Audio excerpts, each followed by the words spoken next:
Hi, and welcome to the state quarterfinals tonight. Bentonville West plays host to your Conway Wampus Cats. I'm Jeff Matthews, joined by Coach Fimple. And Coach, before we're recording this on Thursday, so we're a day out from the game that we'll see in a few minutes. How's your team? How's everybody feel? Great win last week. Still playing football. Feels good. Yeah.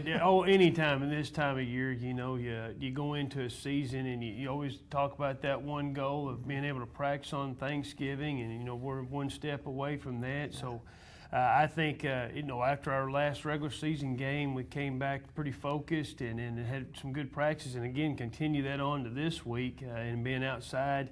Got a chance to play in the snow a little bit yesterday, which is unusual during this time. And kids had a great attitude with it and had a great effort at practice. Let's talk about Bentonville West. They're a team that we saw a year ago, a team obviously you're very familiar with your time in Northwest Arkansas. Jaden Jackson is the focus, the Ole Miss receiver. And they actually have 3 Division I players on this football team here. They had several guys that graduated last year. Coach Pratt has done a great job with them. He has actually hired when these guys were 9th graders, and he coached the junior high team. So these guys are seniors for him that he has now had since they were 9th grade, the quarterback, Jaden, all those guys, Kendall that plays over on defense, number 24. And so it's very special to him. And again, he's one of those bright minds, does a lot of stuff like Oklahoma in the Big 12, is from Oklahoma, does a good job calling plays. So, it's going to be a true test for us. It's been a while since your team had a long road trip. How do you get everybody refocused and get ready for business trip? we try to keep everything as patterned as possible. Yeah. We tried to do that, ever since we went to Jonesboro with our first one and tried to learn the lessons from it as we go through it. It's basically a mindset. You depend on your staff. You depend on the leadership as far as the senior class, who's had more than traveling around over the last couple of years. So they're experienced in that, but you want it to spread off into the junior and sophomore class also. So that's what we've been kind of stressing to them. I know you're ready to kick it off. We are too. Again, it's Thursday, so we'll all be up there by the time you see this. So we're looking forward to kicking the game off in just a few moments. Right here on Conway Corp Channel 5. At Conway Regional, every day brings new challenges and celebrations. And one of those celebrations is being named the #1 hospital in Central Arkansas for overall hospital care. While we're proud of our awards, our team is driven by something more. You. You're our #1. And for us, that's the #1 worth celebrating. One team, one promise. Conway Regional. At Conway Regional, every day brings new challenges and celebrations. And one of those celebrations is being named the #1 hospital in the state for orthopedic care. While we're proud of our awards, our team is driven by something more. You. You're our #1. And for us, that's the #1 worth celebrating. One team, one promise. Conway Regional. Good evening and welcome to Northwest Arkansas. We are in Centerton, Arkansas, the home of Bentonville West High School, where tonight the Wolverines play host to your Conway Wampus Cats in Week 2 of the Arkansas 7A State Playoffs, just like it was a year ago when they hosted Conway down the road a bit. Tonight is the very first playoff game ever for Bentonville West High School on their campus in their brand new stadium. They lost their home opener against Fort Smith Southside in Week 2, and that was the talk in the paper here locally, was that tonight was a chance to win that first game again. It's a playoff game. This is the one that matters, and they want revenge. It sure would be a shame if we ruined that, Jeff. I mean, Just hate that, right? What kind of guests would we be? Here's hoping. Cats, that too. Yeah. Here's hoping. All right, the captains are at midfield. They are talented. They have got some guys that are going to play on Saturdays at some really big schools. We'll tell you about them as we go. Levi, as we do before every game, you've got concerns/worries. We're in the state quarterfinals. Only 8 teams still playing. Is it concerns or worries tonight? I'm worried from this point on. Fair enough. Any game we play from this point on, I'm worried. Okay. But my first worry tonight, we have to convert on third downs. Because our best defensive strategy tonight might be dependent on our offense. That's right. Is staying on the field, long drives, keeping their explosive offense off the field as much as possible. We only converted 37% on third down against Bryant. We know how that game turned out. Our season average is 40. We're going to need to get there or above for some success tonight. My second worry, we've got to contain Kendall Young. He's senior outside linebacker, 8 sacks on the year. He's a threat. Got to double team him. Do what you can. Give Giovanni some time. And my last worry tonight. We are plus 10 on the turnover margin. Okay. Bentonville's minus 2 on the year. Okay. So our defense got to get some turnovers. You're going to have opportunities. And we saw a year ago how big a turnover and a score can be. Well, and speaking of last year's game, the scoop and score that's been on Facebook and Twitter today that you posted earlier, we've been talking about that. And as we arrived tonight, we saw Jordan Wicks, the kicker from a year ago, is playing baseball at Kansas State now. He said, yeah, Will Kennedy's coming. He's going to meet me up here. So those two guys who played integral roles a year ago in what was really the biggest win of the year are back here, at least to support their brothers. So it was great to see those guys, even if we didn't recognize Jordan because he shaved all of his hair off at Kansas State. It's a little bit thicker, too. He was. He looked big. A little bit more muscle, yeah. Yeah, great to see him. These Wampus Cats are where our focus is tonight. The Cats come into this game with their overall record of 9-2. Of course, they finished 5-2 in the conference, and off of a big win a week ago, Levi, 49-7, they were in control from the get-go. Yeah, they were, and one of the key stats from that game was how well they performed on third down. Didn't even really get into that many third down situations because they were just having so much success. It seemed like every offensive possession. You expect a different story here tonight, and hey, if you get down early, don't lose your heads. We saw this happen a year ago here in Bentonville. Went down 2 scores really quickly in that game and were able to fight back. So you might have a little bit of a storm here at the beginning. Like you said, Bentonville West, they're going to be amped up. Yeah. First home playoff game ever for this school. So you might have to weather a little bit of a storm in the first quarter. Over to your left right now, I don't know if our cameras can get a picture of this, but over to the left, they've got the inflatable Wolverine helmet. The smoke's coming out of it, and the Wolverines are about to come through and get onto this field, and they will be ready to go. It will be important for the Wampus Cats to start off early, and I'll tell you this, Levi, they're led by a couple of offensive weapons. Will Jarrett, their quarterback, who was the quarterback a year ago, has missed most of this year because of injury, but he'll be looking for Jaden Jackson, an Ole Miss commit at wide receiver. Yeah, I got a little bit confused this week when I was doing my game prep.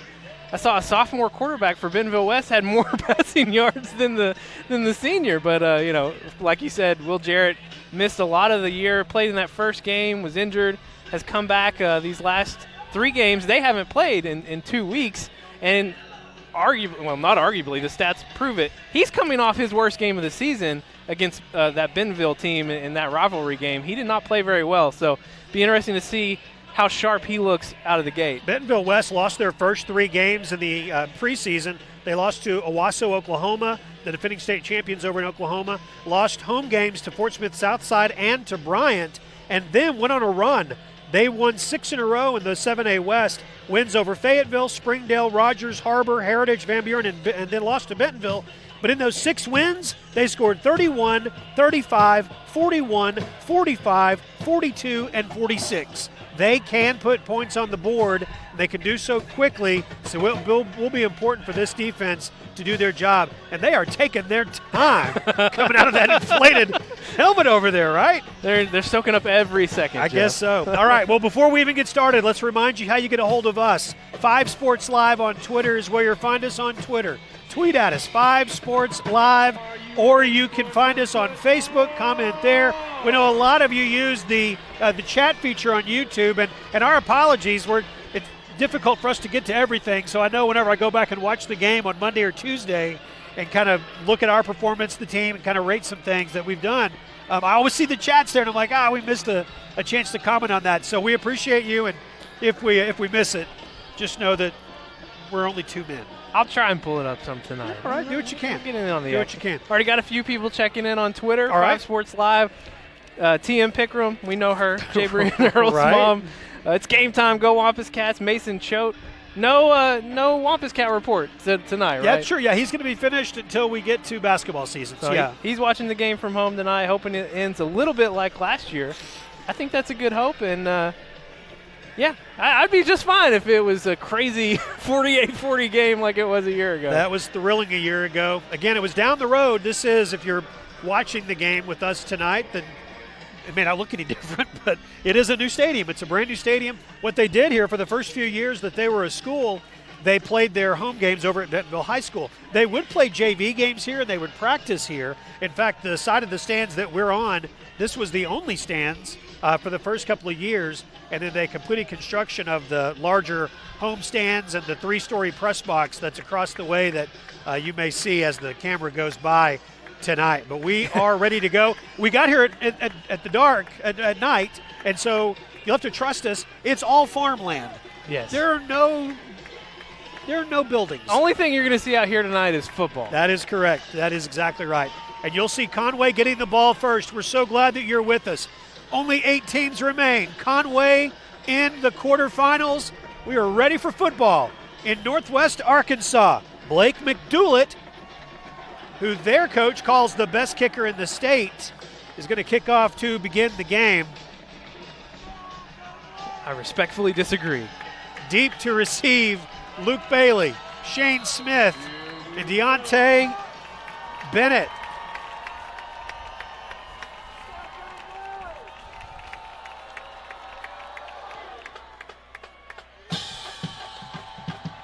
Conway's going to have the ball 1st and 10 as the ball goes into the end zone. Giovanni Johnson, senior quarterback, 6'5", 205. He is going to lead the Wampus Cats out. He leads the 7A in rushing touchdowns this year, and he leads all quarterbacks in rushing yards this year. Behind an offensive line that Hooten's called the best in the state this week, Robert Scott, Lance Rogers, L.J. Hansberry, Zal Vences, and Hayes Denton. Trips to the near side. Bryce Bohannon, Will McKenna, and Nick Richmond on the ground to Kerry McLean. Kerry will pick up 3 yards. Kerry McLean on the carry.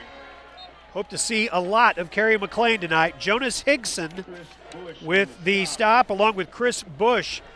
They are a talented defensive bunch, Levi. We were talking about the number of points they scored. If you look at those 6 wins, the number of points they gave up were minuscule. Bryce Bohannon just to the right of Giovanni Johnson. Bohannon puts his shoulder down and gets to the 26-yard line. Bryce Bohannon on the And carry. it will be 3rd down. Kobe Anderson and Lance Rogers get mixed up a little bit. Third down. Nick Whitelatch in on the stop. Brian Pratt is their head coach. He was hired to be the head coach of this team when this senior class, when they were 9th graders. So he coached them as 9th graders all the way through their senior year. 3rd down and 4.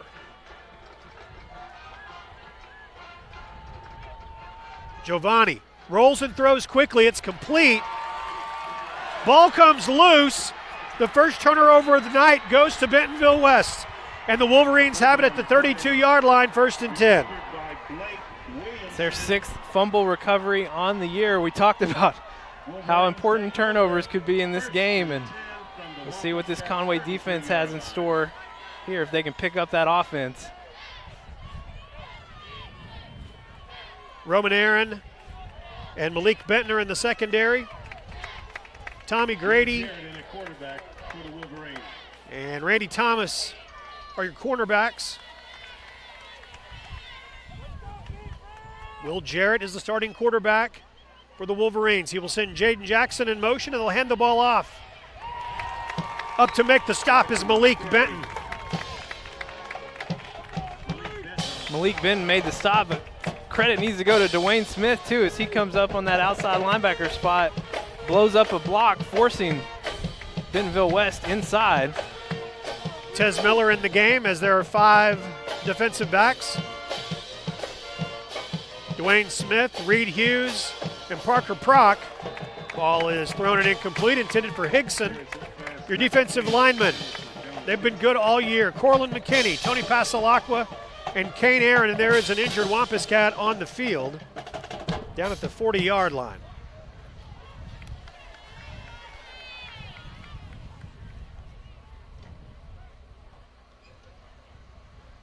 Late in the year, of course, the Friday before Thanksgiving.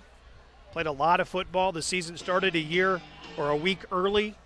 Actually 2 weeks early this year.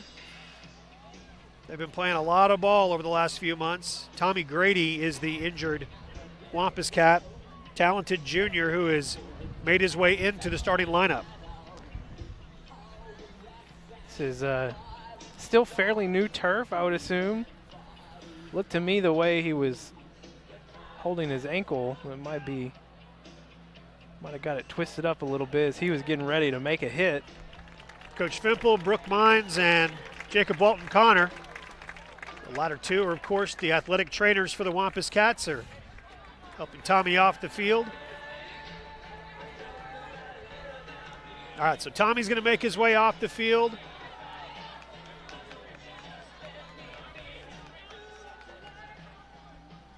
Darius Washington will check into the game to replace Tommy. Money down. 3rd down and 11. We are 2 minutes into the state quarterfinal game. Will Jarrett awaits the snap.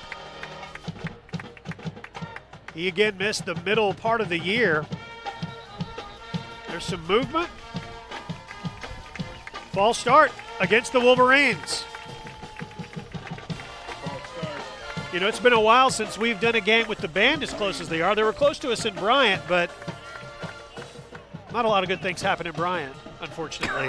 Why'd you have to bring that game up? Well, because the point is, I think the band may have helped a little bit. They are being noisy. And they play during the game all the time, but never this close to the never action. this close to the action of where we are, too. All right, so back them up. It's 3rd down and 16. 3rd and 16. Nickel package in for the Wampus Cats. Tez Miller, who had a big game a year ago, is tracking Jackson. Another whistle. Flag on the field. Delay a game. Back him up 5 more yards. Caden Smith will check in. Tony Pasalacqua out.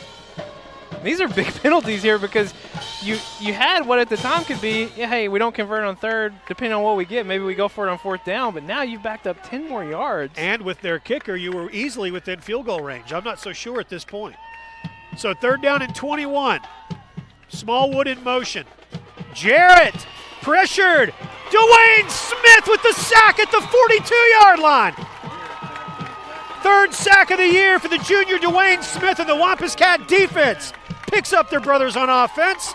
The Wolverines forced to punt. That's his 2nd big play on this defensive possession for the Wampus Cats, and you see those strong hands as he was able to get his right hand gripped onto that jersey, and he was not letting go. Nick Richmond, Bryce Bohannon stand at the 20-yard line awaiting the punt. McDoulet does all of their punting. I was watching back to last year's game, that thrilling victory that Conway had over Bentonville West, and McDoulet was their kicker a year ago as a junior. And Kickson will take a good roll. And that's noteworthy because this year he is 5'8", 130 pounds. I was listening back to our broadcast a year ago. He was listed at 5'8", 110. Oh, wow. Just 110 pounds. So he's put 20 pounds on to his senior year. Blake McDoulet with the punt goes down inside the 5-yard line. So it is 1st and 10 for the Wampus Cats at the 4. And you might be thinking, why are they talking so much about this kicker? Well, listen, we pay attention to the kickers every game, but especially when you get into the playoffs, it might come down to a late kick. You just never know. And McDoulet, he is one of the best in the state. I'm not comfortable saying he's the best in the state. Well, and I would agree. We've got 2 of the best in the state. McDoulet, perfect, 31 out of 31 on point after touchdowns on extra points. And our guy, Will Hogue, has only missed 1, 50 out of 51, and that one was the overtime extra point. Yeah, that was kind of a Cabot. strange kick anyway. Exactly. So other than that, he's made 50 of them. So don't be surprised if it comes down to the end like that. All right, just under 9 minutes to play. 5-yard gain. It's 2nd and 5. Great to have our sideline camera back, showing you those angles. Ball carried to the 18-yard line. It's Kerry McLean. Stopped by Nick Whitlash. Kerry's getting close to 1,200 yards rushing now on the year, and he is 3rd in the 7A. 3rd down. 3rd down and about a yard. Giovanni Johnson to the 20-yard line, move the chains. It's a Conway Regional Health System 1st down. Grant Gotze on the stop for the Wolverines. It's going to be so important to be able to convert on 3rd and short like that tonight. because we've got to keep the ball away from Bentonville West as much as we can. I mentioned it earlier. Our defense, we expect them to play great, but if our offense can keep their offense off the field, even better. Bohannon on the sweep. Bryce Bohannon, so quick, out to the 30-yard line. Bohannon on the carry. They'll put it beyond the 30 or right at the 30-yard line, enough to move the chains. Once again, a Conway Regional Health System first down, and our thanks to Conway Regional Health System. They have been our partner for years now doing these games, and as this is ending our year tonight or next week or in 3 weeks of doing these games live, thank you so much to Conway Regional Health System for being a part of that with us. Again, Bohannon to the 36-yard line. Coach Rainey must have seen something he liked this week in film, because this is the third time they've gone to that almost like a sweep play with Bohannon, and each time they picked up big yards. Of course, the first one ended in a fumble. You didn't like the way he didn't like that outcome, No. but they've gone to it 3 times already tonight. Second down and 4. Pass. Long pass. Nick Richmond turned his eyes a half second up the field before the ball got there. And it is incomplete. Cats will face third down and 4. You talked about it. That's one of your concerns, is making sure that we picked up those third downs. Yeah, 1 for 2 already here in the first quarter. Third and fourth, you got a lot of different options when you got a quarterback like Giovanni and the legs he has back there. The open field is to the right, and that's where there are trips. Bohannon, McKenna, and Richmond in the middle of the field out. Giovanni will run to the near side. Picks up a block. Giovanni Johnson spins past the 40, out of bounds at the 45. Move the chains. 1st and 10 Wampus Cats. Karen McLean doing a good job getting up that first defender, but there were other defenders, and Giovanni just made one miss, and he's so deceptively, I mean, he's fast, obviously, but the way he's so long, but he can just kind of snake his way through these little seams. Grant Godsey had his eyes on him, but Kerry McLean took Godsey out. 1st and 10 at the 45-yard line. Handoff. Give Giovanni credit for the tackle on Luke Bailey. Unfortunately, tripped him up as he was running by him, so it's 2nd down and 12. I don't think these Wampus Cats like this turf. I mean, it's the second player we've seen have a little bit of what appears to be a little slippage issue on this field. This is the 5th game on this field as far as varsity goes this year. Johnson to throw. Giovanni looking for Will McKenna. Incomplete. McKenna had his hands on it, couldn't squeeze it. And there is a flag on the field down at the 45-yard line. And they're looking over on the far side. Yeah, they are. Yeah, it's going to be against Conway, so they'll have a decision to make. Give them 2nd and 12 again, or make it 3rd and 12. Or 2nd and 17, or whatever it might be.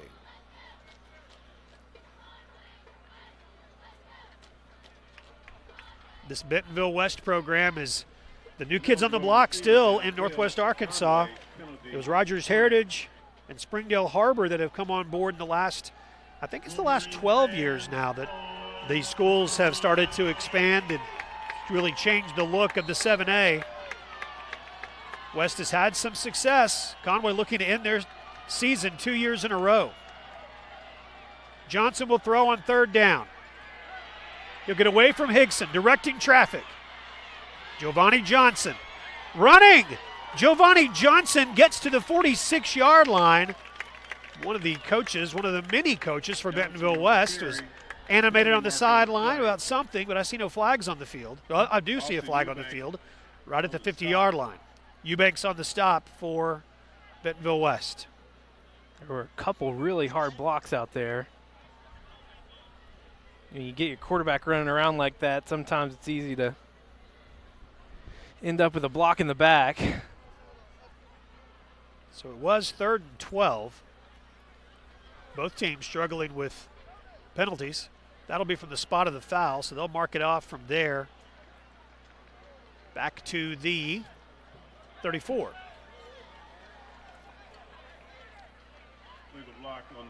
We are just past the halfway mark of the first quarter. There is no score.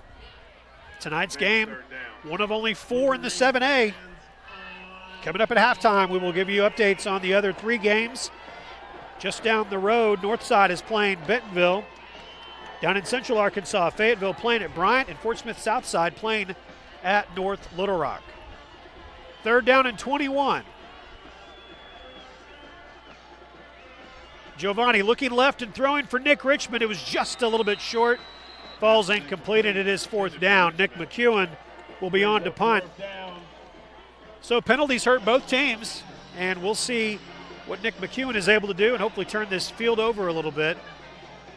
Yeah, those penalties really hurt, especially on that last one, because even if you had 4th and short, the position on the field, you were easily going to turn the field over with a punt. Now, Bentonville West, depending on this kick here, might be set up with pretty good field position. Swoboda is back deep to receive. McEwen, line drive kick, will take a Conway bounce inside the 30-yard line. And Brandon Givens will down the ball for the Wampus Cats, and so a nice job by Nick McEwen.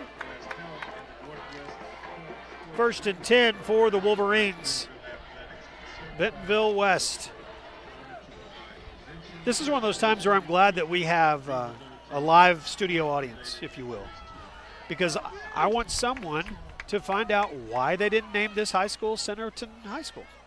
Yeah, Why because is it's in Centerton. It's in Centerton, which is a real city with a real city attorney who's a friend of mine, and a city hall that we passed, and restaurants and everything else. So I'm curious as to why it's not Centerton High School. Instead, it's Bentonville West. Jarrett pressured and throws, incomplete. All kinds of pressure. Parker Prock and Corlin McKinney bringing the heat. 2nd down and 10. I like the pressure. I like him calling that. We saw it on the last drive when Dwayne Smith got to him. You know, this team's been prone to give the ball away. Now, of course, Jarrett's only thrown 1 interception. Trying to strip the ball away.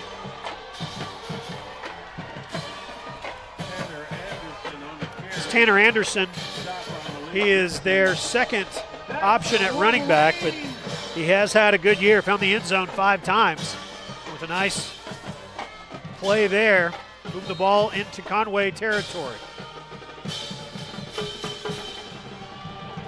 Jarrett hit as he throws. And the ball is caught into the end zone. Tyrese Smallwood, a 48-yard touchdown pass. And Will Jarrett took a huge hit but was able to deliver the pass. Yeah, Jarrett paid the price on that one for sure, but he delivered a strike. That's the 3rd time tonight, though, that we've gotten to him quickly, put contact on him. Have to watch that as the game continues. Blake McDoulet for the extra point. McDoulet's extra point makes the score 7-0. The Wolverines strike first. We'll take 30 seconds and come back on Conway Corp Channel 5. At Conway Regional, every day brings new challenges and celebrations. And one of those celebrations is being named the #1 hospital in Central Arkansas for overall hospital care. While we're proud of our awards, our team is driven by something more. You. You're our #1. And for us, that's the #1 worth celebrating. One team, one promise. Conway Regional.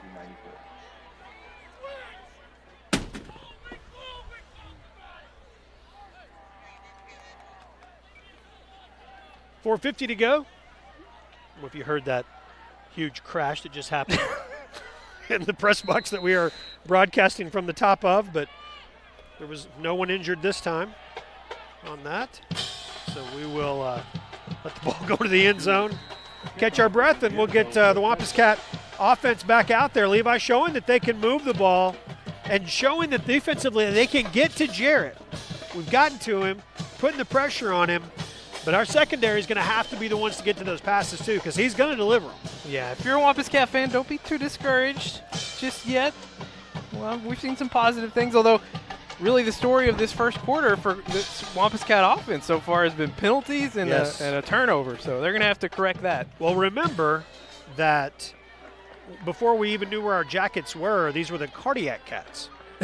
That's true. Keep that in mind.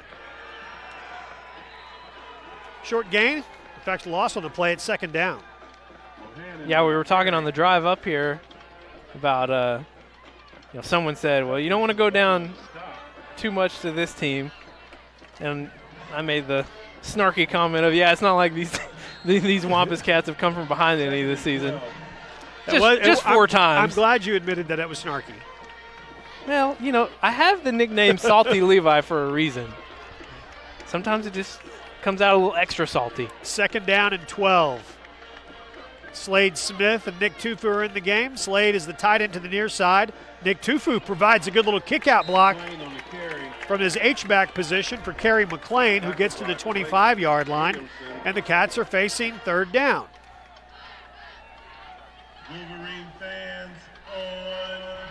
Another third and mid-range yardage here. So far, Conway 1 for 3.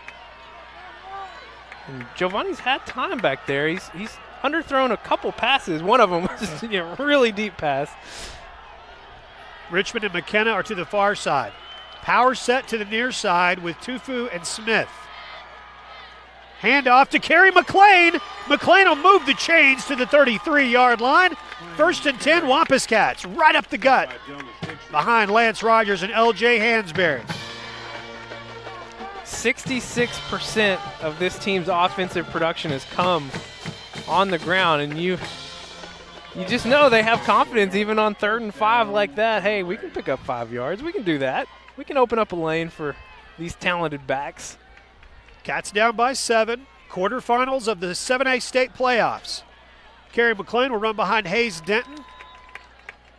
Over there on the right, Zalvensis there as well. Talked to Hayes' dad, Craig, prior to the game. Introduced us to some of his family that's here for the game tonight. Told us that his son, Hart, of course, Hayes' brother out there in Los Angeles. Star of Riverdale and soon to be 13 Reasons Why. Watching tonight with a bunch of friends. Probably wearing that 70 gear, Team 70 for Hayes Denton. We want Giovanni Land t-shirts and hats to become a thing too. Giovanni Johnson to the 45-yard line, move the chains. A Conway Regional Health System first down. Yeah, Robert Scott and Lance Rogers over on that left side doing work. Kerry McLean doing work too. He's falling forward every time he has the ball, and when he doesn't have the ball, he's out there making blocks for his quarterback. 2.5 to play in the first quarter. Live tonight in Bentonville West. We're in Centerton, Arkansas, where the high school is located.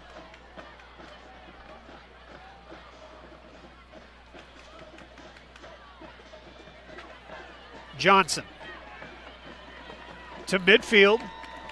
Second down. They're liking these edge runs tonight.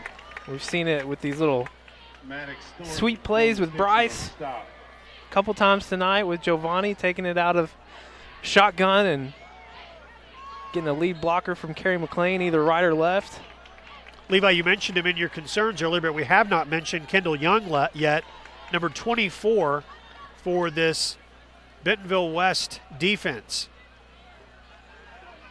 Kerry McLean, Kerry battling to the 35. Move the chains again, a Conway Regional Health System first down. I think the reason we haven't mentioned Kendall Young is because they're just getting up to the line. They're saying, hey, okay, where's he at? Oh, he's over on the right. Let's go left. Go the other way. That's just Madden rules right there. That's just how you play. Again, Kerry McLean. Nobody runs harder. McLean to the 30-yard line. And there was a player, Austin Eubank, who while the play was still going on, he was gesturing wildly at an official.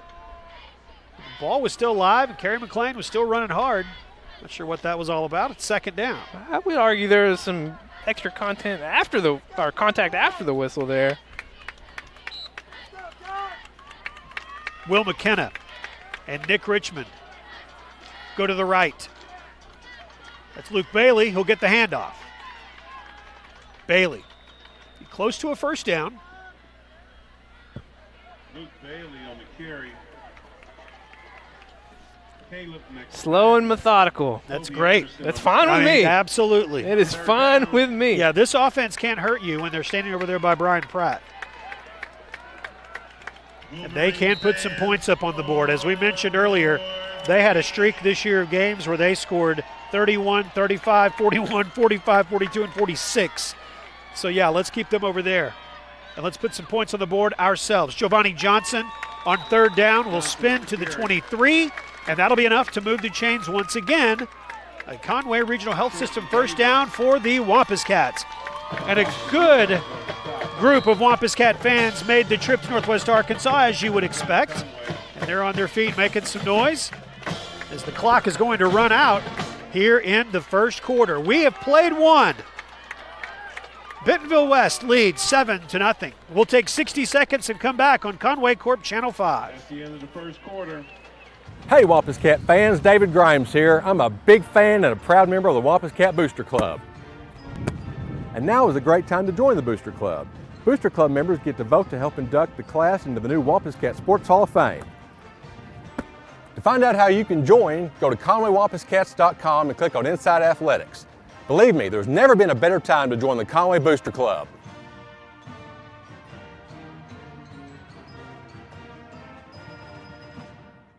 As we celebrate our 20th anniversary, all of us at Legacy Fencing want to thank you, the citizens of Conway and Faulkner County, for making us your favorite fencing company. Our goals remain unchanged: to provide fencing based on its longevity in years and not solely on the price per foot. We do one fence at a time at a competitive price. For 20 years now, Legacy Fencing has been turning first-time customers into returning customers. That's the Legacy difference.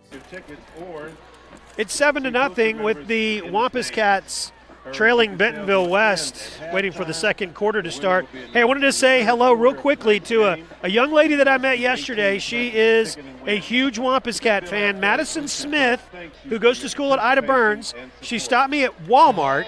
There you see, stopped me at Walmart, and she said, I love watching your games. My brother is Darius Washington, and I like you. And I said, well, I like you, Madison Smith, and I want you to know that Levi and I and the entire Channel 5 crew, we appreciate it. So, Madison, hope you're enjoying tonight's game. Thank you for saying hi last night, and hope you have a very, very happy Thanksgiving with your family. 7-0. 1st and 10 for the Wampus Cats, looking to tie things up. That edge rush did not work that time, as the rush was coming the other direction. Rush of defenders, Nick Whitelatch and Jonas Higson on the stop. brings up second down, 2nd and 9. 2nd and 9.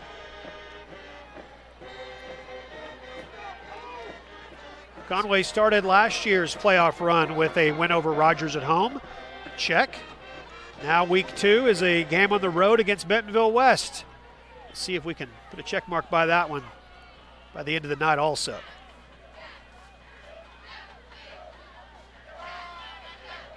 Giovanni, quick pass, finds Bryce Bohannon. Bohannon, touchdown! 22-yard touchdown pass. Giovanni Johnson to Bryce Bohannon.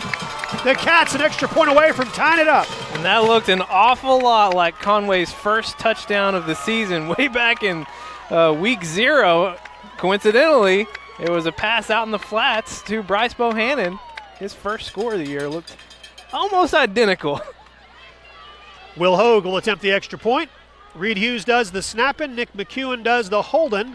Extra point. Will Hogue does the kicking, and it's good. We are tied at 7. 7-7 with 11 minutes and 9 seconds to go in the first half. 30 seconds, and we're back on Conway Corp Channel 5. This is my home, and here's my hot water heater, located right above my living room. And here's the mess it made when it leaked. Really leaked. Kind of throws off the ambiance, don't you think? Well, I stayed calm and called the experts at All Clean Restoration, so here it is. My living room before the water damage and my living room after. Or as I like to think, my living room before All Clean, my living room after All Clean. All Clean Restoration, proudly serving all of Arkansas. Was it Madison you said that was your new friend? Yes, Madison Smith from Ida Burns. You got another friend on Twitter. Who? Tonight, Rita Stapleton. Oh, Rita Stapleton. Yeah, she says, so thankful for 5 Sports Live and Jeff Matthews for making it possible for me to watch the Wampus Cats. Well, from my recliner. Great to do that for Rita. She's who we talked about a week ago that wasn't feeling 100%, and she and her husband Rick were not able to make it to the game. First home playoff game, or first playoff game they'd missed since like 2002. Oh, yeah, that's Remember right. them? So, That's right. Rita, glad to be able to do it. Hope you're feeling better, and glad to hear that you are at home. We are tied at 7, 11:09 to play in the first half. Will Hogue will kick it off. Everybody tonight playing for a spot on Black Friday, and that is the first goal that every team makes once a new football season begins, is you want to practice the week of Thanksgiving. And if you feel like you've seen this script before, it's because you have, right? we talked about it. We played Rogers a week ago. Check. Did that the last 2 years. Yeah. Came up here to Bentonville, played Bentonville West in the quarterfinals. Doing that again. And if it feels like we did this exactly a year ago, To the day. it's because we did do it exactly a year ago to the day. Your time hop proved that today. Because we played on a Thursday last year. That's right. We were the only game in the state. All right, 1st and 10 for the Wolverines. Game tied at 7. Jarrett will keep. Lots of room. Randy Thomas gets an arm on him and pushes him out of bounds at the 45. Jarrett on the carry. Great job on the fake by Jarrett. Faked out everyone. Ball spotted at the 45 Worried about his yard line. arm. Conway. Didn't know we needed to worry about his legs, too. 1st and 10 at the 45-yard line.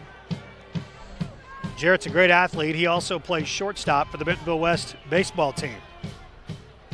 Direct snap to Jackson, who will hand off to Anderson. Parker Prock dives at him and slows him down. The stop made at the 35-yard line. Stopped by Roman Aaron. Roman Aaron over there. Caden Smith is in the game. Ball was spotted at the 36-yard line of Conway. Second Darius down. Washington, Madison's brother's in. And we have not seen the return of Tommy Grady since the injury early on in the first quarter. 2nd down and a yard following a 9-yard gain. Jarrett to throw. Looks over the middle. Complete. Flag comes in after the catch is made and the tackle. Jarrett's pass is complete to Reese Smallwood. Reese Smallwood Marker on the play. makes the catch. Smallwood is their leading rusher, but has obviously proven tonight that he is a pretty important weapon for them through the air. Caught the ball for a touchdown earlier and picked up big yardage there. Personal foul, face mask against Conway. So 1st and goal now for the Wolverines. 1st and goal, Wolverines.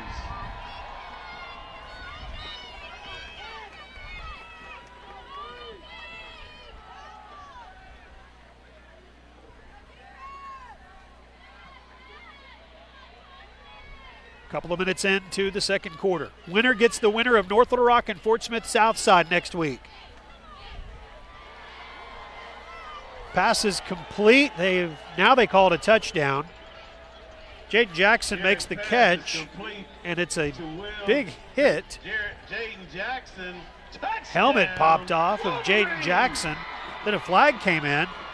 Like a lot of stuff happening there at once with no reaction from anybody. I think they're going to get – I couldn't see who the defender was. I think they're going to say helmet to helmet. Jackson's helmet definitely popped off. He is the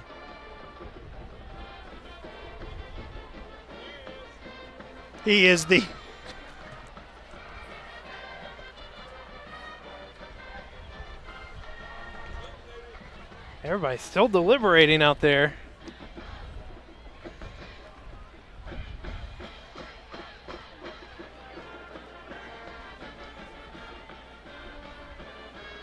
Now they're coming over to talk to the Personal foul coaches. against Conway, targeting. Personal foul targeting So now McDoulet on to attempt the extra point. They didn't mention an ejection, so we will assume that it will just be marked off following the kickoff. Extra point is good. It's 14-7. 9:50 to play in the first half. 30 seconds, and we are back on Conway Corp Channel 5. Centennial Bank builds relationships. That's why our bankers roll up their sleeves to support Conway and Faulkner County. They are folks you know and value for mortgages, business loans, and all your personal banking needs. Community involvement and exceptional service from people you know. That's the Centennial Bank way. Centennial Bank's legacy started right here in Conway and is still growing. Centennial Bank, building legacies, one relationship at a time. So it's 14-7, and following the personal foul, McDoulet will be kicking off from the other 45-yard line, so expect an onside kick here. Why not? And that's exactly what they're going to do. Classy students are in their jersey night tonight. We're in the different team jerseys.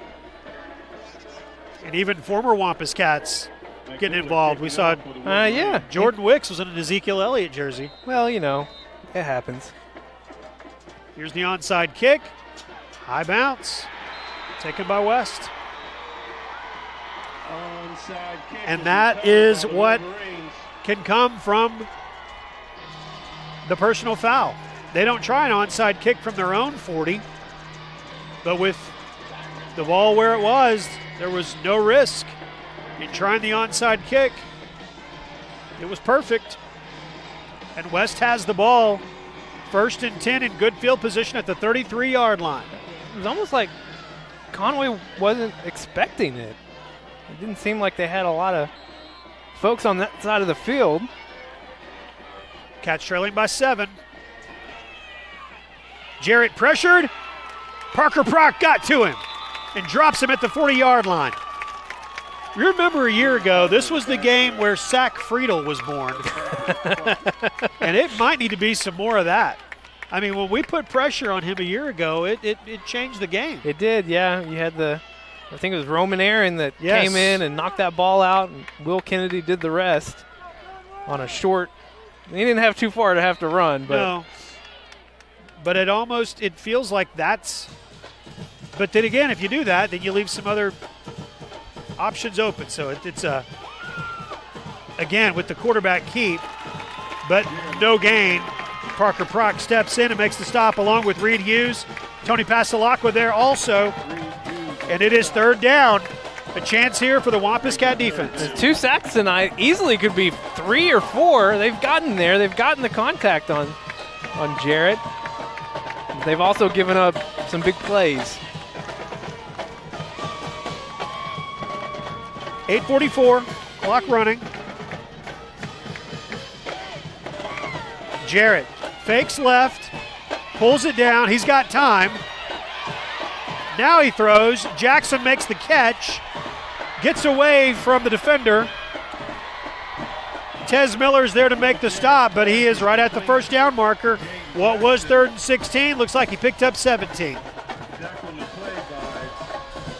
Tez Miller stepping up, making a big tackle, oversized by a lot.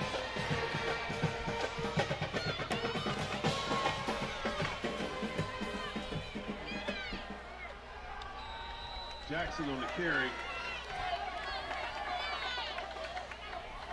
2nd down.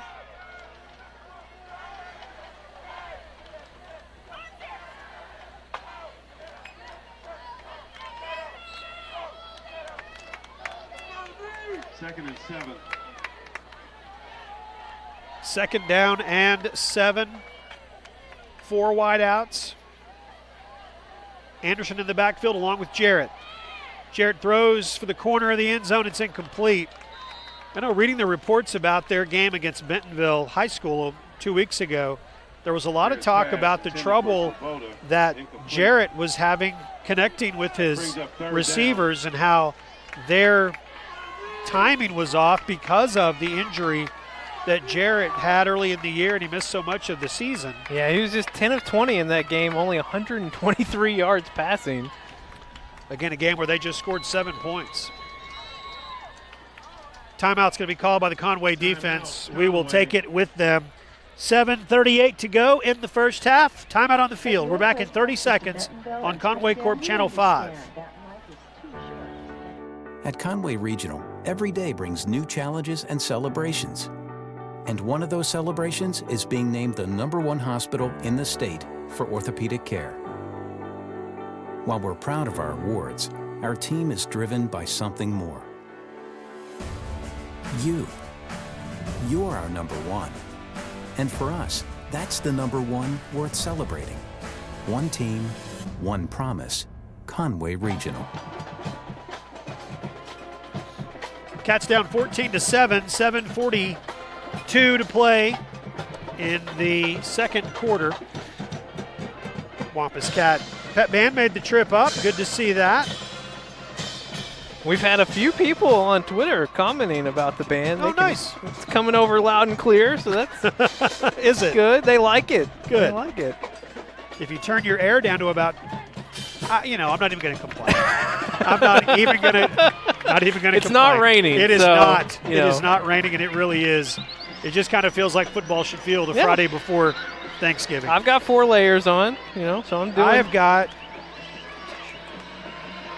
I too have 4 layers on. I had to count them, but I do.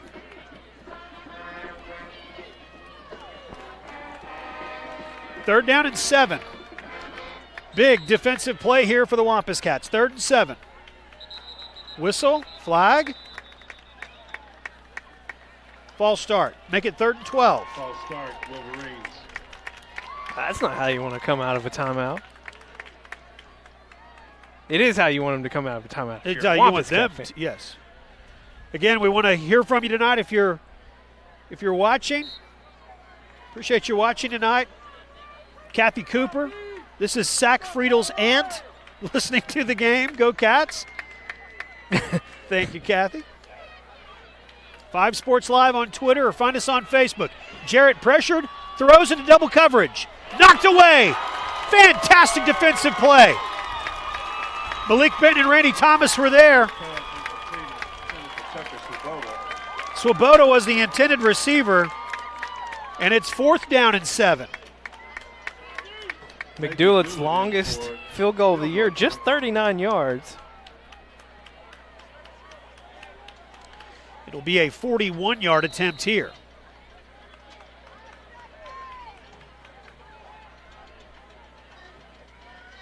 From the near hash mark. 41-yard attempt. It would be the longest of the season. Plenty of leg. It's plenty good.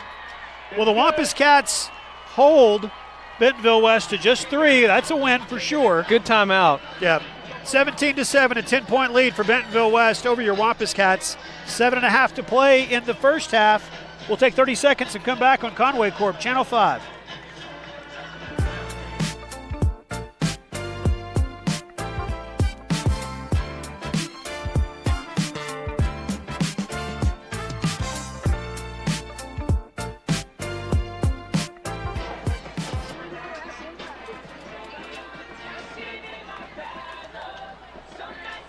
Seven and a half to play.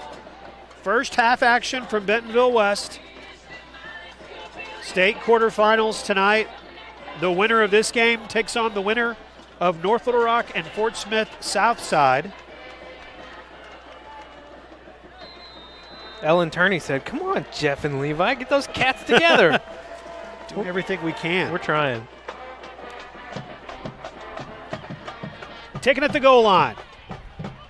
A little misdirection to Shane Smith to the 20-yard line. And the Cats will begin their 1st and 10. 5 Sports Live. Tweet at us. Let us know where you are tonight. Watching the Wampus Cats. Hopefully you're warm tonight wherever you are. Cats got to practice in some snow earlier this week. And Coach Fimple said that for the first time in his 20-plus years of coaching, first time that he remembers coaching in snow. Even working in Northwest Arkansas, it's brutally cold at times. Yeah, that's strange. But never any snow. I think it's a little insulting that you guys call that snow, but okay. On the ground. That's Kerry McLean, tripped up at the 22-yard line. McLean on the carry. Maddox Thornton on the stop. Thornton makes the stop. Looking on our YouTube chat. Oh, good. What you got? Someone said, how do all these people in different states know about us?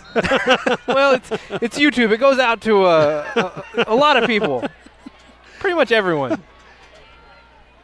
Giovanni Johnson. Little jump cut up to the 30-yard line. It's going to be real close to a first down. Johnson on the carry. Nick McCune says he got it. He's trying to direct the chain gang down there. down there, gentlemen. They're not 10 yards. listening to him, but he's trying his best. We've got to get our we're going to get Robin, our sideline camera operator, to get a shot of all of the jerseys tonight. See some old Wampus Cat jerseys. That's the one I want to show. Yep. That looks good. That is an old school Wampus Cat jersey. 1st and 10 for the Cats. Giovanni Johnson, pass to Bryce Bohannon. Bryce! Great run after catch. And Giovanni Johnson, that is so hard to do. That pass requires so much touch. And it was exactly where it needed to be. If I had had a 4th point tonight, a 4th worry, it would have gone something like this. Unleash the Bohannon. He's such a weapon for this team. The speed, the things he can do out of the backfield, running and catching. He just gives a different element to this offense and allows Kerry McLean to do what he does well. I think he's going to have to be a difference maker tonight. On the ground, that's Luke Bailey. Luke, punishing runner. Bailey on the carry. It'll be 2nd down. Such a funny run in there. He thought the ball had squirted out. Dove head first. Godsey gets the stop. The officials are talking. Admittedly, I don't see the entire field because there are humans out there, but our humans dressed in white don't know what's going on either because there is obviously some sort of meeting of the minds between the officials, but I don't see a flag. I think they might have been discussing if it was a fumble or if not. it was a fumble and then a change of possession, possibly. We got it back. If they had it for a moment, I don't know. All right, 2nd down. Johnson to the left. Giovanni Johnson will run to the 30-yard line and be pushed back. They will give him the 30 with his forward momentum. Little extracurricular activity. We saw some of this a year ago with these two teams. Kobe Anderson on the stop. Kobe Anderson makes the stop, and it will be 3rd down. Wolverine fans on your feet. You know, I'm kind of a PA nerd. We've talked about this, public address announcing nerd. When they do their 3rd down thing, they've got an echo. Have you noticed that? Oh, yeah. Yeah, we don't have that. Just get a little effect on there. That's all I would need. Little FX is what they call it. 3rd down. All right, Giovanni Johnson on 3rd down. Fighting. Short yardage. Cats will have a decision to make. 4th down and about 3. Sorry if I was a little distracted earlier. I was watching our sideline right near where the down marker is. One of the officials was pointing to, I guess, one of the assistant coaches and was using that old finger to the mouth signal to hush it. Right next to Coach Fimple. So I don't know what was going on down there. But 4th down and 2.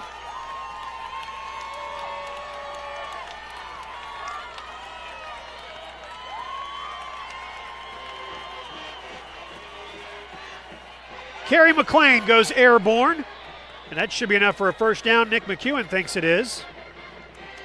He was right the last time, and he's right this time. Move the chains for the Wampus Cats. It is 1st and 10 for Conway. Big conversion. Conway on the year, 11 of 21. So just a little hair better than 50% on 4th down conversions.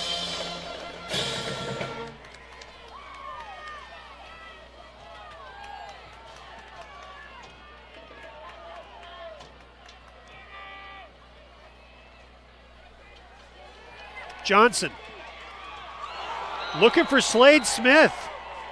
Pass was almost picked off.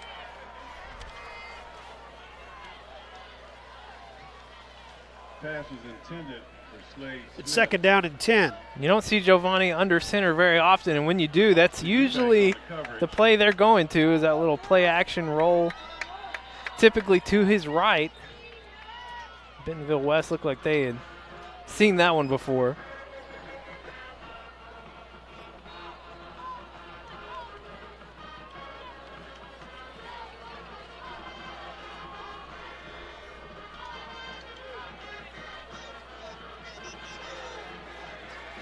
Short.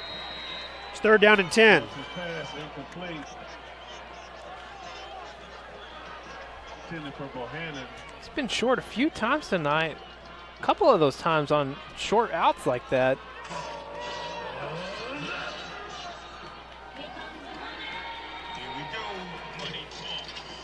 Third down and 10. Depending what the Cats can pick up here, might be in 4-down territory again. Trailing by 10. 3.5 to play in the first half. Bohannon. Bryce out of bounds at the 10-yard line. Move the chains. Giovanni Johnson to Bryce Bohannon. 1st down. Excellent footwork there by Bohannon, and the strength in the upper body as he was having to go through some contact to get out of that cut. And then what a well-placed pass by Giovanni.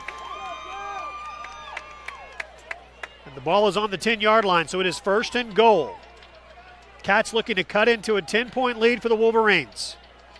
Giovanni Johnson pushed back at the 8-yard line. Jonas Higson on the stop. Nick Whitlatch on the stop. Nick Whitlatch was there also. 2nd and goal. 2nd down and goal from the 7-yard line.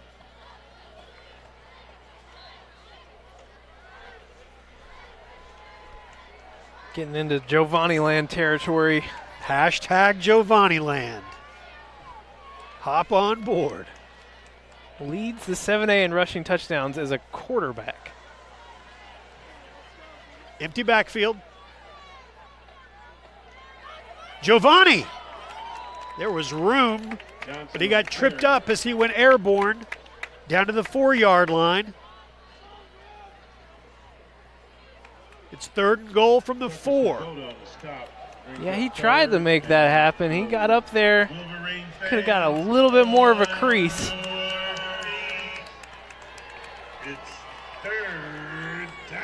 Coming up on 2 minutes to play in the first half. State quarterfinal. Giovanni again. Giovanni to the 2. It's 4th and goal. On the carry. Jonas Hickson on the stop. And the decision will be a field goal. And I think it's the right decision based on what you've seen inside the 10-yard line here, just not able to move it as much as you'd want. 4th and 2. Better to get some points here and keep pace.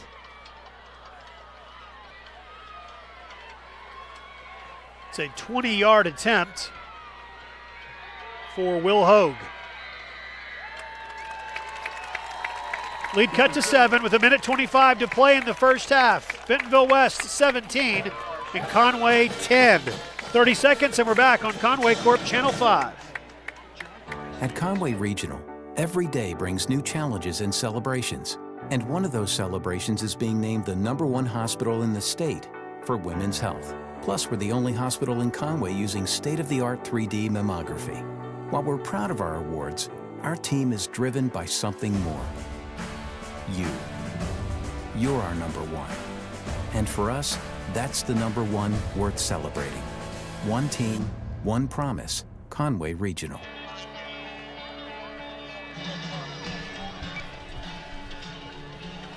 Minute 25 to play in the first half. Would have been great to get 7. Yeah, it would have been great to. Good to get 3. It would at least. It would have been great to maybe see one play action or one pass or something. I know you trust your strengths at this point in the season. Right. Their strength definitely is running the ball, especially down there inside the 10. No arguments there, but Bentonville West was just expecting it, and you couldn't outmuscle them that time. Little pooch kick taken by McDonald. Dakota McDonald. Dakota McDonald.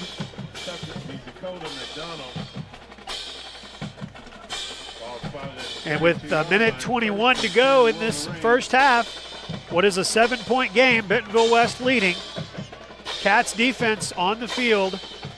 Got to make a stop in these last 90 seconds and at least keep it a one-score game and feel good going into halftime with that. Yeah, huge possession here for your Wampus Cat defense. They do not want to give up any more points. As Bentonville West will be set to get the ball to start the second half. Pressure! Got him! How about that? That's Jalen McEwen, the sophomore. Got to him. Third sack tonight. I'm not a defensive coordinator, but you got to keep bringing the pressure, don't you? They're trying. I mean, they're doing it. Jalen McEwen on the stop.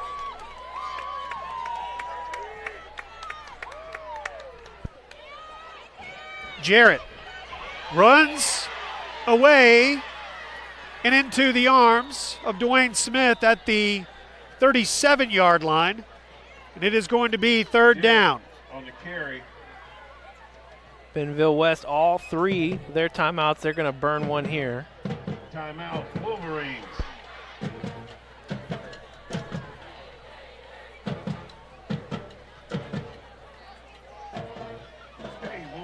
So a timeout is taken. That means if the Wolverines We will take a break with the teams on the field. 30 seconds and we're back on Conway Corp Channel 5. Protect your family from fire with Conway Corp Home Security. Install smoke detectors and carbon monoxide detectors that are monitored 24/7. Stay safe at home and get alerts when you're away. Plus monitoring from your mobile device anytime. We make it easy to protect the things that matter and the ones who matter most. Safety for you, powered by us. We are back with 46 seconds to play in the first half. Third down and 6. Wampus Cats get a stop, quick timeout. Yeah. See what they can do. Most important thing is to just get that stop. You don't want to give Bentonville West any more breathing room as we head into halftime. Flag comes in before the play even kind of pretends to be developed.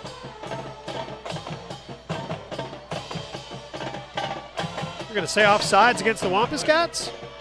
They are. So what was 3rd and 6 is now going to be 3rd and 1. Coach Fimple not happy.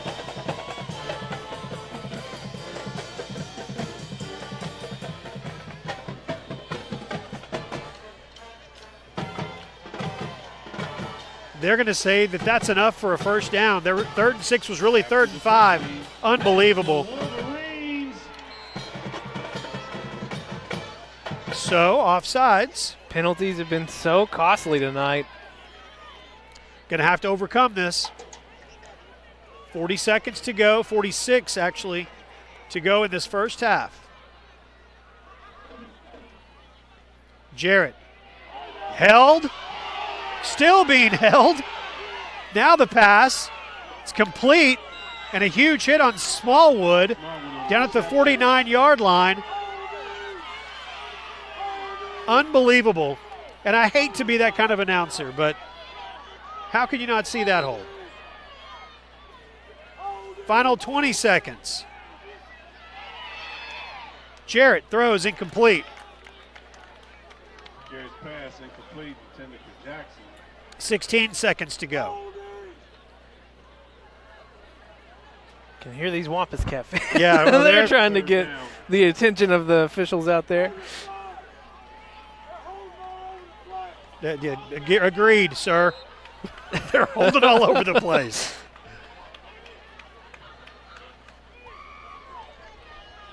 All right, 3rd down and 3. On the ground, that's Anderson. Into the secondary. Malik Benton locked the ball loose on the stop. Fumble. They're going to say he was down. They are going to say he was down. Tanner Anderson on the carry. That's a Wolverine. 11 seconds to go. Timeout, Wolverines. Timeout called by the Wolverines. Trying to get to the end here this first half. In this part of the country, Coming up at halftime, you're going about your the day, Conway Regional Health System halftime show. suddenly you find yourself We will down the update hall of your home really the other scores, 3 other games going on at the 7A tonight. We'll also look at some of the others team give you the same scores of interest around the state. you feel on a Also, we will, since we don't have the Mason Choate Wampus Cat report this week, it's actually been a really big week in Wampus Cat athletics, and we will review the volleyball awards that were announced this week. And also, we will talk about the signings of some of the athletes for the Wampus Cats who have signed to play their college sports. So we will have that for you coming up at halftime. Brandy Jones checking in on Twitter, watching from Cancer Treatment Centers of America in Tulsa. Go Wampus Cats, go get them, Coach Pankey.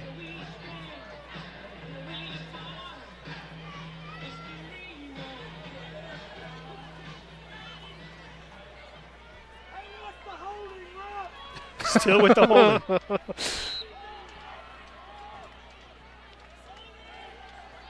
Jarrett. Pass is way incomplete. Jarrett's pass incomplete. Jarrett been having to run backwards a lot on this possession. There we go. There's a shot. Look at that. Nice.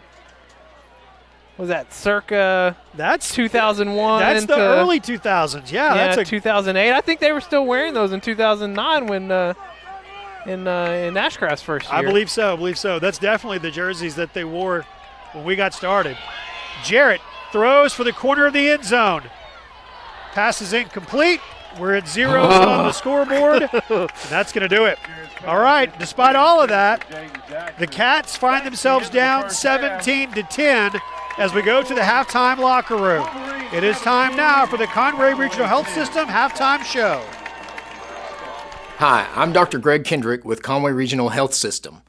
Conway Regional has been an important part of this community since 1938, providing excellent care with skill and compassion. But we're not just a hospital. Let me tell you about some of our fantastic facilities and services.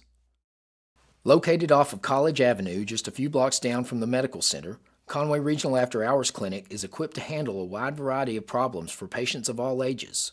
If you need urgent care, and it's after work or on the weekend, the Conway Regional After Hours Clinic is open 7 days a week with no appointment necessary. Conway Regional After Hours Clinic, your best option for after-hours care. Located on Robinson Avenue next to Laurel Park, the Conway Regional Rehabilitation Hospital is one of only 4 licensed inpatient rehab hospitals in the entire state. Patients are cared for by specially trained staff under the direction of an on-site physician who specializes in rehabilitation medicine. Conway Regional Rehab Hospital, your choice for comprehensive care to bring you one step closer to home. With 4 locations in Conway and Greenbrier, some with extended clinic hours, our dedicated team provides therapy services including physical, speech, and occupational therapy, aquatic therapy, cardiac rehabilitation, sports outreach, and pelvic floor rehabilitation. At Conway Regional, we are committed to providing all of our patients the highest quality of care. At halftime. It is halftime at Bentonville West. We are in Centerton, Arkansas. Got Robin and our sideline camera up in the stands. Look at that. And I believe, if I can see it, Hickory Look at that from Hoosiers. Yeah. Fantastic. I loved when they do Jersey nights. All right, it is 17-10. That is our score. And as we mentioned, it was a really, really big week in Wampus Cat Athletics. And I want to show you something. First of all, I think we got the volleyball video first. Hold on. That looks like a ride on Giovanni Land, doesn't it? Yeah. Woo! Put your hands up. If we've got the volleyball video, we can show that first. This week, the announcements were made of the All-Conference and the All-State and just the different volleyball awards. I think we've got that video. There we go.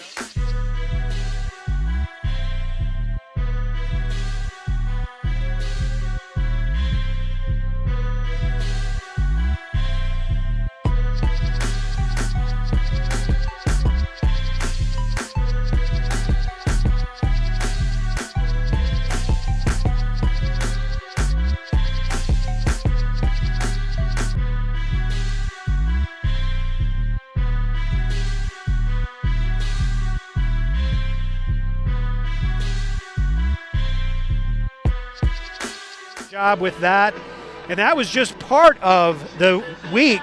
Also, a lot of athletes signed their national letters of intent to play their sport in college, and so let's look at some of those. That included a volleyball player and included a couple of basketball players that we'll see starting in January. You can see the video for the signing.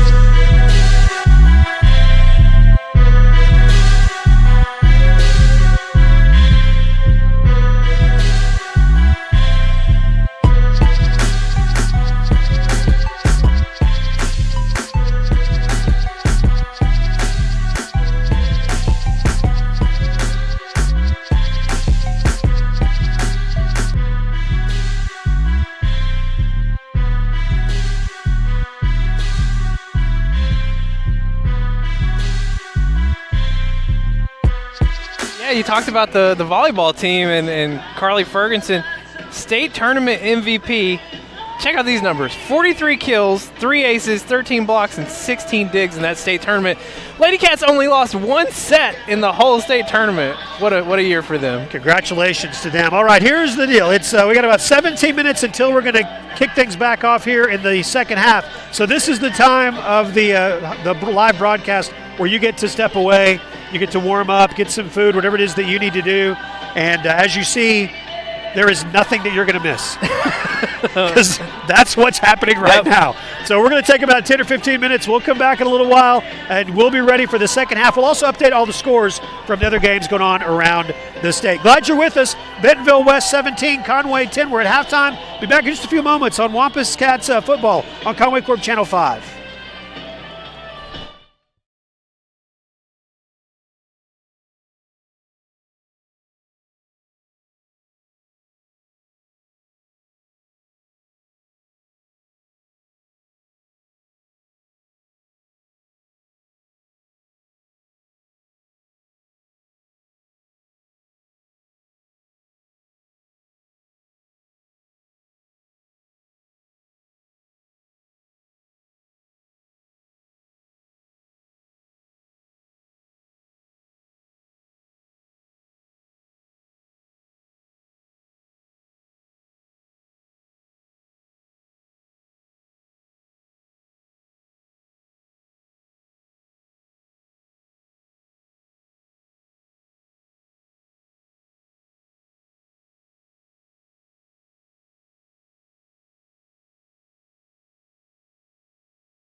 And we welcome you back to Bentonville West, where it is 17-10.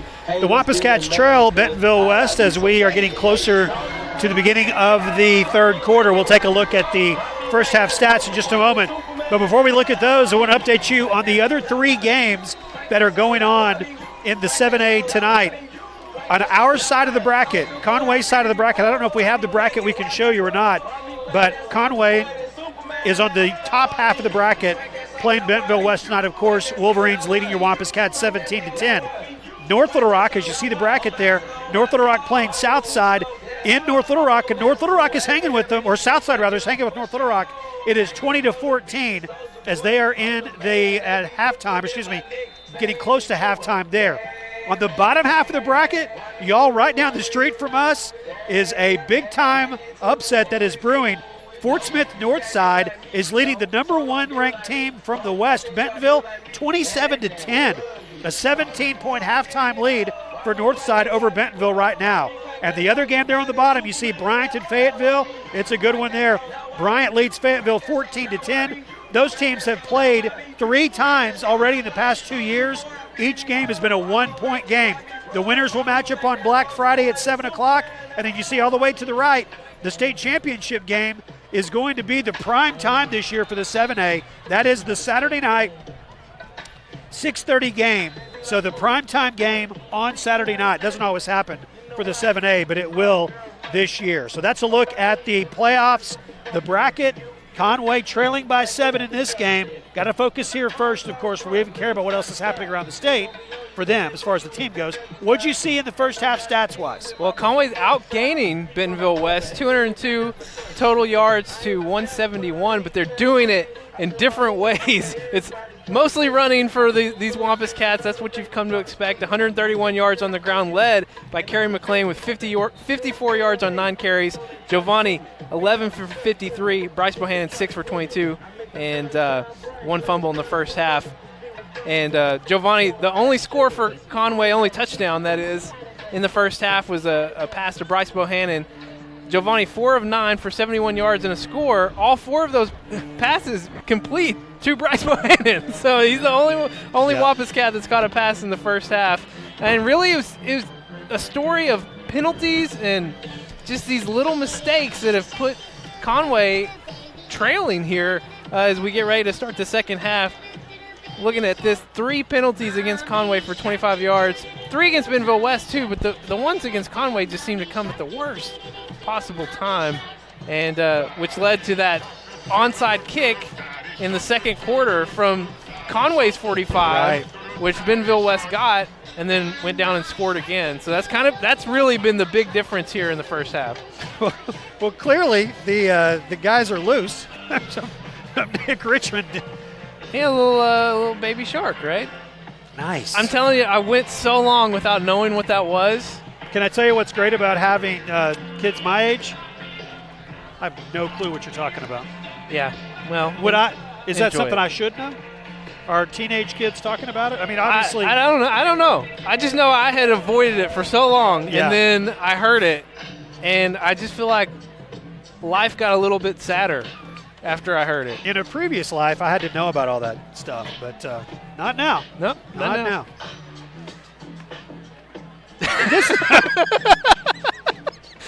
Can I mention a fact? Yeah, sure. It has gotten colder. Oh, you're starting that now. It's raining harder. No, it is colding harder. It is. It has gotten cold, but it's really because we're sitting down.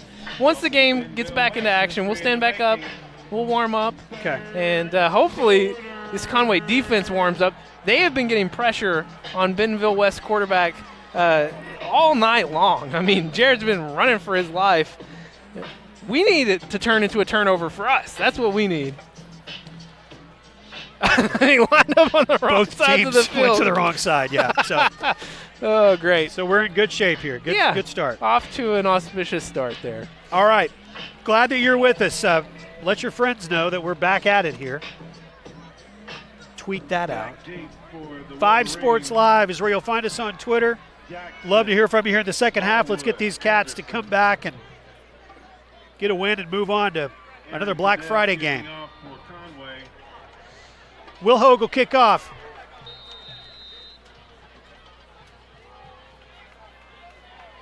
Jackson deep. Ball will go to Smallwood on the left. And he just tiptoes along the sideline, still tiptoeing. And Jabrian Earl catches him from behind and brings him down, but not after a good return. And it's not like they need help getting good starting field position. It just feels like one of those nights where we're a little bit behind the 8 ball all night. All right, 1st and 10. The Cats have had a couple of defensive series that were great. And so we could use another one right here with the Wolverines getting the ball to begin the second half. Smallwood in the backfield along with Will Jarrett. Jarrett keeps. Brought down at midfield. Dwayne Smith there along with Kane Aaron. Dwayne Smith on the stop. Ball spotted. Corlin McKinney. Midfield.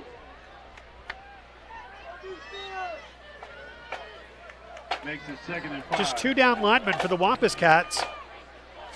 Tommy Grady is back in the game. He was injured early. Looks like Caden Smith. It is. Caden. Pass complete. The screen pass. Parker Prock makes the catch, or catches the receiver at the 36-yard line. Dakota McDonald was the intended receiver. He makes the catch and moves the chains for the Wolverines.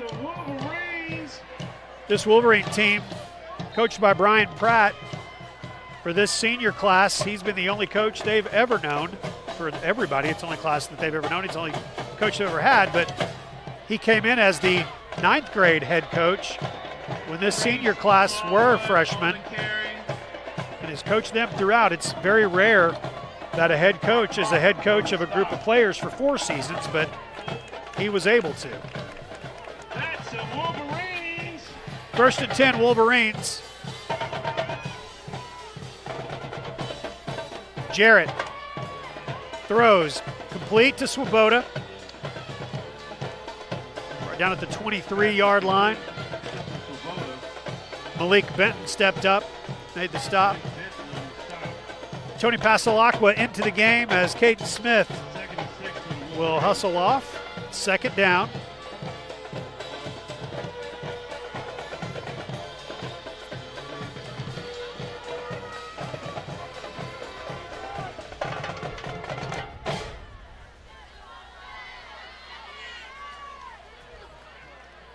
Jarrett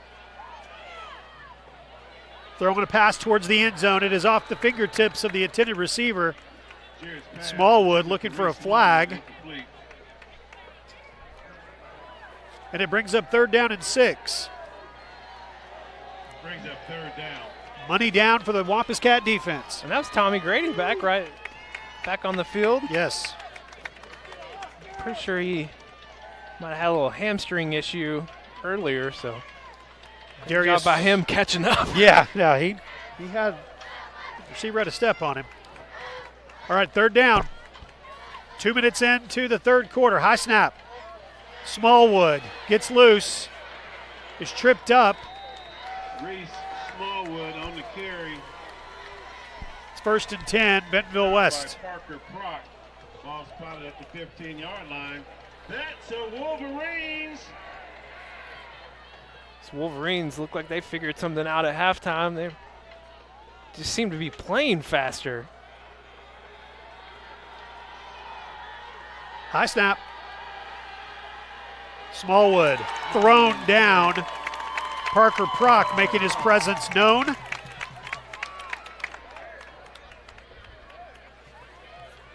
It's Prock's 3rd tackle tonight. He's now over 100 tackles on the season. 2nd leading tackler for these Wampus Cats. Both of those linebackers, the 2 leading tacklers for this team, are both juniors. Reed Hughes and Parker Prock. Jackson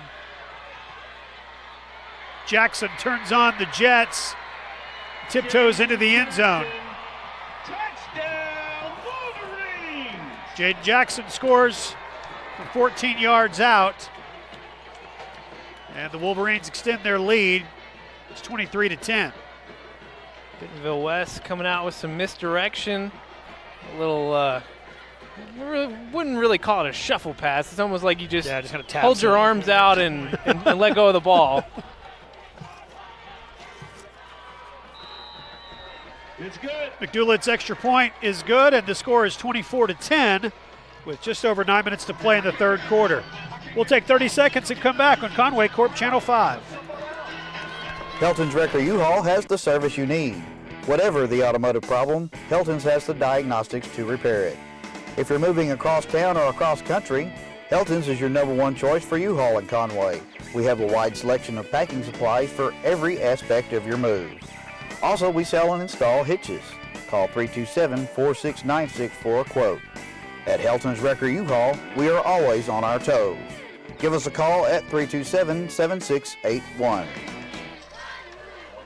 Wolverines have the lead 24-10. We are in Centerton tonight and had a chance at halftime to visit with truly one of my oldest friends. I've known him since college, Brian Rabel, who is the prosecuting attorney up here, actually. And I said, all right, you tell us, why is this not Centerton High School? And he said it's because it is the Bentonville School District, and the district decided to name it Bentonville West. And so, therefore, it is Bentonville West High School in Centerton, Arkansas, just about 5 or, 10 miles west of downtown Bentonville. You got your answer. I did, and I knew that I could get the answer. I just kind of expected to get it from somebody on Twitter, because they've been so good to us all year. Well, they're mostly concerned about the refs and the I've heard that the refs are getting some attention. They're a topic of discussion on our Twitter, yes. Understood. Yeah. Bentonville West came out looking confident in their first drive. Let's see what these Wampus Cats can do on offense. Giovanni Johnson will get the carry, and he will run to the 25-yard line. 5-yard gain. It's 2nd down and 5. Cats playing for a spot in the state semifinals next week. Looking to play on Black Friday for the second time in 2 years.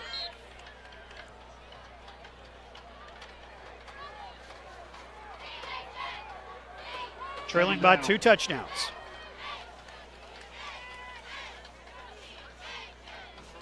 Kerry McLean. There was a hole that closed quickly. Kerry down at the 34-yard line. On 4 different occasions this year, Conway has trailed by 14 points, at least 14 points in the second half, and have come back to win those games. So it's not improbable. These Cats have done it before. And the comeback usually was keyed by a long Kerry McLean touchdown run. That's true. Usually what got things started. Johnson to the 35.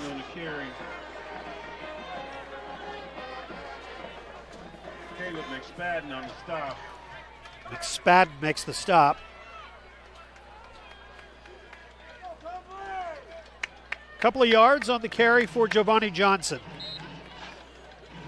You had an interesting stat for the first half. All of the completed passes were to one Wampus Cat. I think you're going to look to the near side to Nick Richmond. Makes the catch, steps out of bounds. It'll be 3rd down. First catch of the night for Richmond. Well, and there's really been no deep threat to speak of tonight. One long throw earlier, but that was it. And you're seeing how that has affected this ground game as we got into the second quarter, and now where we're at here in the third quarter is Bentonville's just stacking that box saying, hey, you're going to have to beat us in the air. 3 wideouts to the far side. McLean to the left. The handoff is to Bryce Bohannon. Bryce will fall forward to the 42-yard line. Got to get to the 43. 4th and short coming up. Jonas Hickson on the stop. Jonas Hickson makes the stop. Wampus Cats trailing by 14. 7 minutes to play in the third quarter. Cats will go for it on 4th and a yard.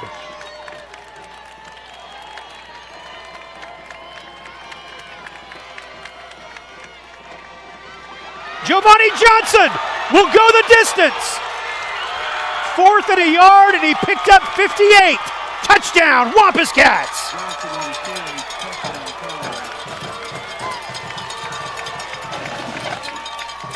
.6:52 to play in the third quarter.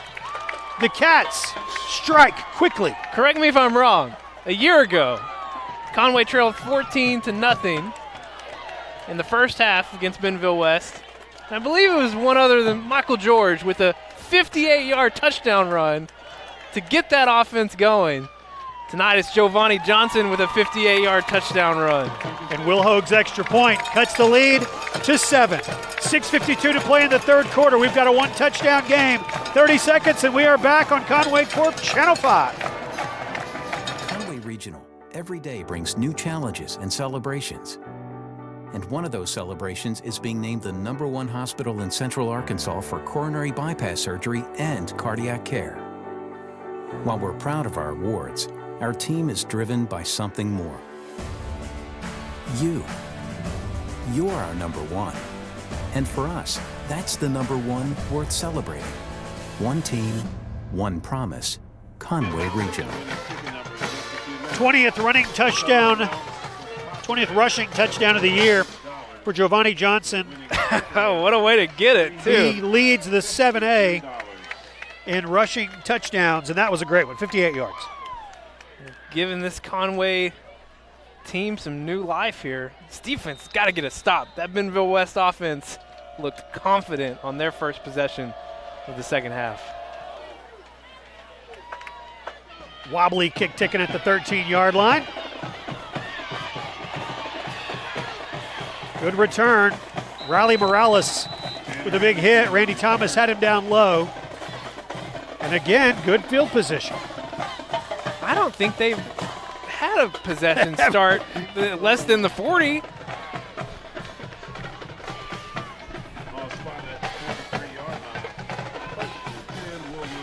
Yeah, there has been no bad field position for them yet.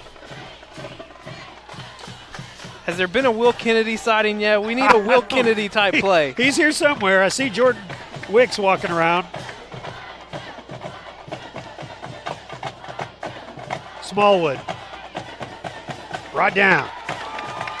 Good pressure along the line of scrimmage. That's Kane Aaron. And it's second down. Nice pursuit. Yeah, good job by Kane not getting crashed down inside, extending that out. Behind the chains here, we'll see if they go to the air. And you wonder if Coach Fempel and his staff was able to get in the ears at all of the officials and just talk about the lack of holding calls. It seemed to be something that was missed. Jarrett to midfield. It will be 3rd down and 3. I've got to say, Jarrett is probably the best at the play fake that we've seen all year. Yeah, he's good with the football like that. All right, Conway fans, there's a bunch of them here that made the long trip to Northwest Arkansas. They're on their feet, making some noise. 3rd down and 3. 5.5 to play in the third quarter. It's a one-touchdown game. 7-point lead for West.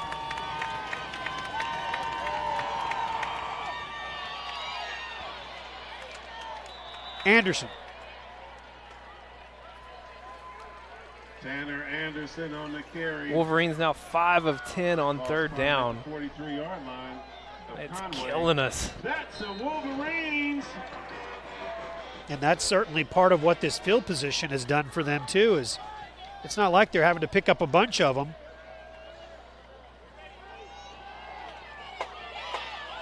Pass.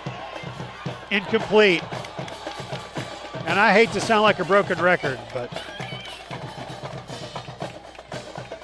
sure looks like there's some Well, if you can hear the crowd, Mike, our fans are letting us know. Yeah, we don't have to provide much commentary. 2nd down and 10. And we are getting pressure to him. And that was the case a year ago, and it's been the case tonight. He has got a stable of talented receivers. They're big, too.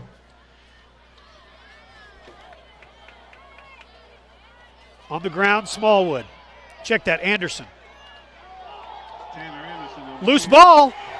Loose ball. Who's got it? Now, the last time we thought there was a fumble, they said he was down. What's the call here? Nobody's making a decision. The referee is still talking it over. First down, Wampus Cats. The ball knocked loose by that opportunistic Wampus Cat defense. Tez Miller with the play. Tez Miller knows what it feels like to have success in Bentonville. And that's just the breath of life this team needed. It was a fumble that sparked this Conway turnaround a year ago. Coach Pratt out talking to the official. And it is Conway football trailing by 7, 24-17, just under 5 minutes to play in the third quarter.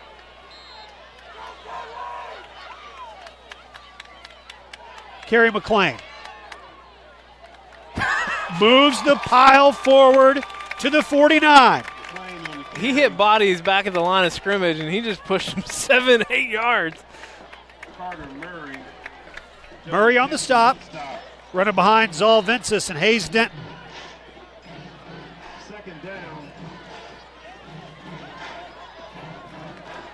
2nd and 4. Will McKenna and Nick Richmond are to the top. Power set. They'll come this way with it. Johnson flattened at midfield.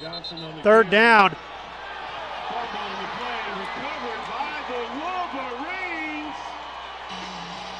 And Giovanni Johnson is hurt.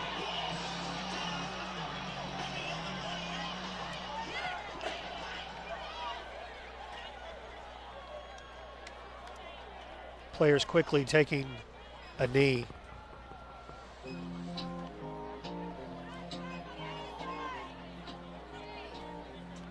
And we're gonna take a break here while they work on Giovanni. Back in 60 seconds. 60-second break here, please, on Conway Corp Channel 5. When Conwegians cry out for programming freedom, a legend will rise to bring power to them all. Ninja 2. See the interface that has critics raving. Sleek new look. Love the customizable menu and filters. Whoa, there's my Netflix. Ninja 2, powered by Conway Corp. Now playing on a screen near you. Steve's Auto Center is Central Arkansas's most reliable auto repair and recovery company. Our state-of-the-art facility in Conway is your one-stop shop for everything automotive. With over 80 years combined experience, our certified technicians are known for expert workmanship and attention to every detail. We also provide the area's very best towing and recovery services. We take great pride in our work, and your satisfaction is 100% guaranteed. Come to Steve's Auto Center for all your automotive needs. As we're back to Bentonville West. We're still working on Giovanni Johnson. Injured on the last play. The Bentonville West players gathered in a huddle away from us, kneeling in prayer for Giovanni. See our players, his offensive teammates, about 5 yards behind him. Teammates on the sideline as well. You can see that offensive line out there just visibly shaken. Yeah.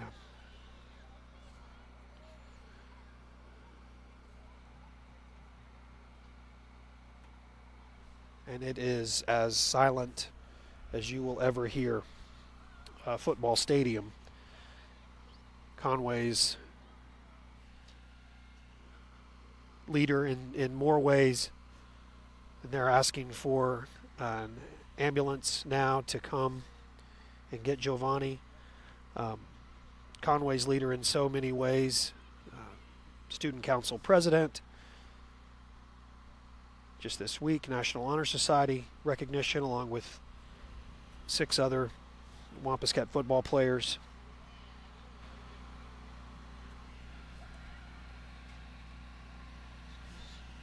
And obviously not an ambulance that they have here. There is one that's beyond the fencing over there, but they will get Giovanni onto the back of this vehicle.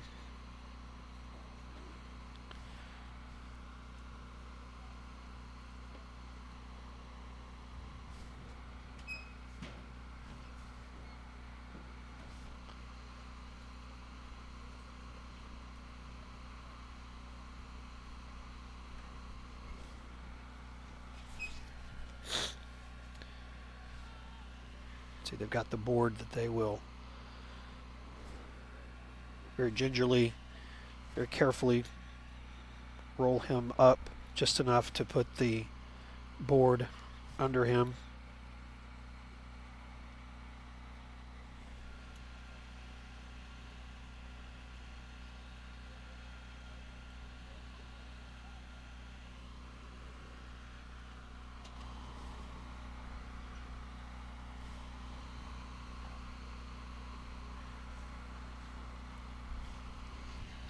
Huge loss for Conway, obviously, but now the focus on just making sure you keep Giovanni safe and get him where he needs to be so he can get taken care of. Yeah, that's definitely the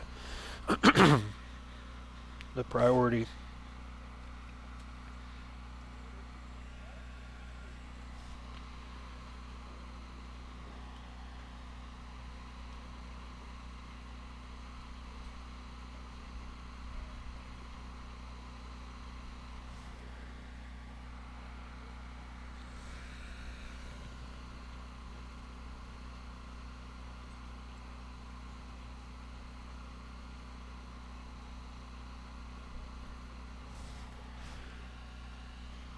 One of our shots before, you could see him moving his hands, moving his arms, so That's a great sign. Conway coaching staff, Bentonville West coaching staff as well, training staffs for both teams, medical personnel gathered around Wampus Cat quarterback Giovanni Johnson.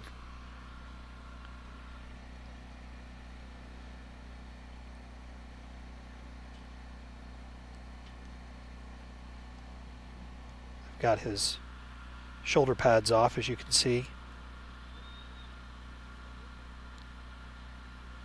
Laid him back down very carefully.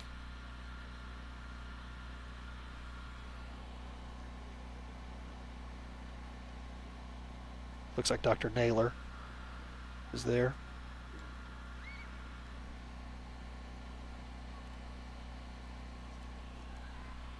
Wampus Cat training staff, Brooke Mines, and Jacob Walton Connor.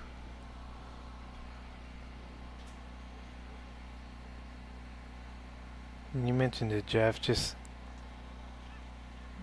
the silence. Yeah, I've never heard anything like this in any sporting arena.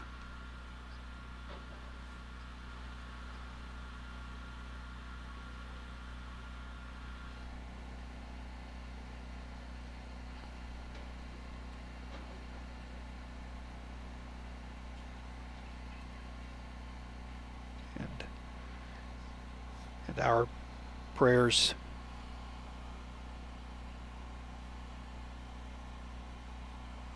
with Giovanni and with his family and with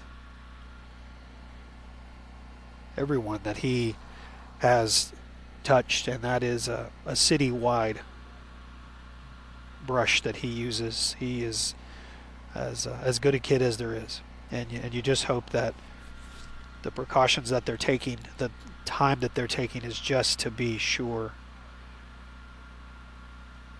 And that whatever it is that has happened, as serious as it looks, that the outcome can be as good as hoped for.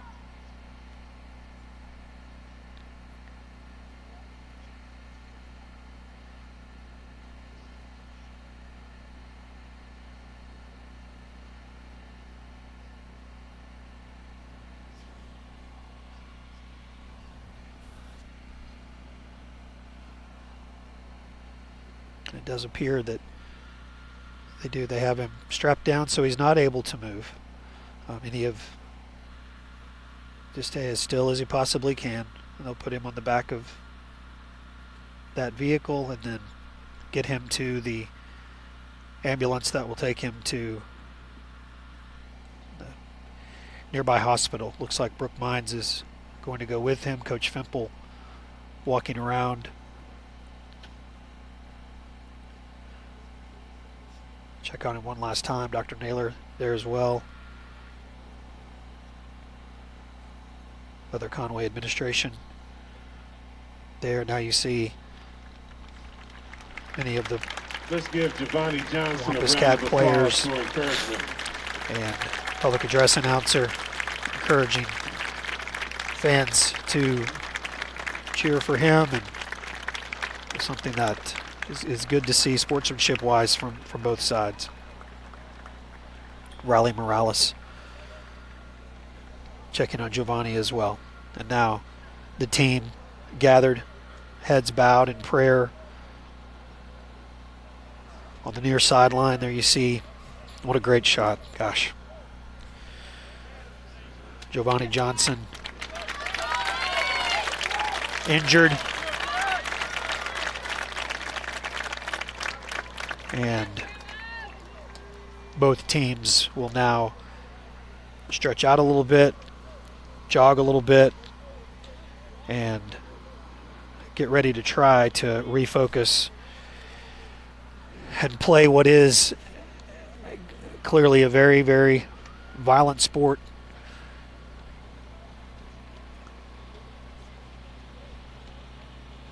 And we are praying for Giovanni,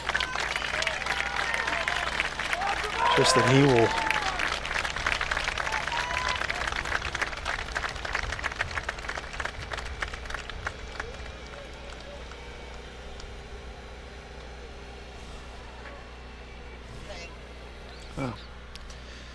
tell you what, I could use about 30 seconds here. Let's take a 30-second break and then we'll come back and get refocused on football, the very, very trivial act of a football game tonight. We'll do that next on Conway Corp Channel 5.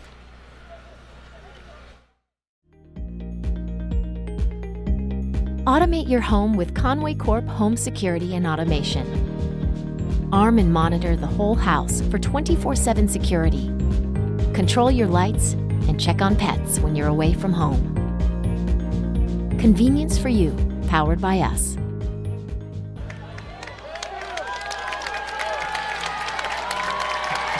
We welcome you back to Bentonville West. If you have heard what has happened or just joining us, let's reset everything for you. Moments ago, Giovanni Johnson, senior quarterback for the Wampus Cats, injured on a hit at midfield, fumbled the ball, and the ball was recovered by Bentonville West. They have it at midfield. See a good, nice show of sportsmanship there as the center for the Wolverines reached over and gave a little dap to Jalen McEwen as we're have to get back to the matter at hand, Levi, as hard as it is, and it is impossible, but you have to.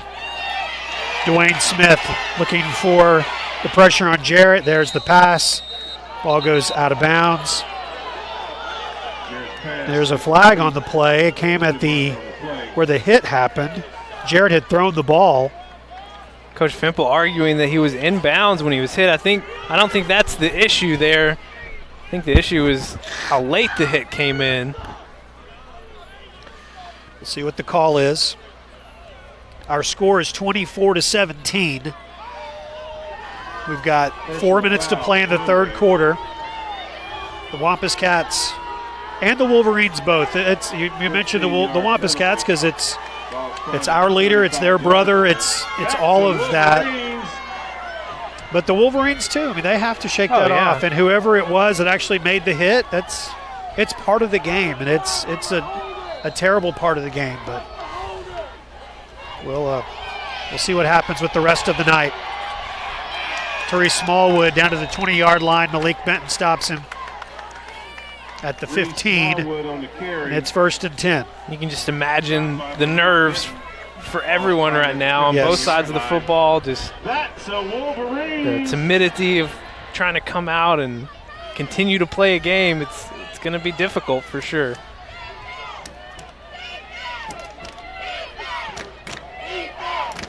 Well, the Wampus Cat fans and students are certainly making noise, and they're trying to pick up this team. 3.5 to play in the third quarter. Flags come in. False start, it looks like.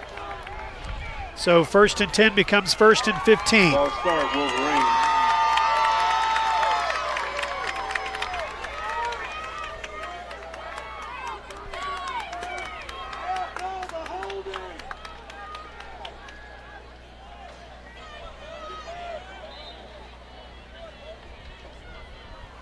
First and 15 from the 20-yard line.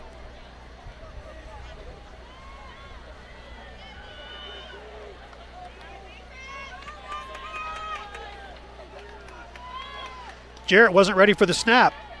Pass is incomplete. Well, that was a mess. That could have been a whole lot worse. Yeah, you can see both sides just kind of just not certain of what's going on right now. Well, and 100%, understandably so. Both teams trying to somehow refocus on a football game that they work year round. It's not just since they get together in August. These teams start to prepare as soon as the season ends, the previous season, to keep playing and to play the weekend of Thanksgiving, and that's the goal for both of these teams. Obviously a heavy heart on both sides. Pass complete to McDonald. Loose ball again. Another fumble. Who got it? Wait for the striped shirts to say it. Tez Miller thinks it's Conway's ball. And it is. And it is. Looks like Parker Prock. And once again, an injured player.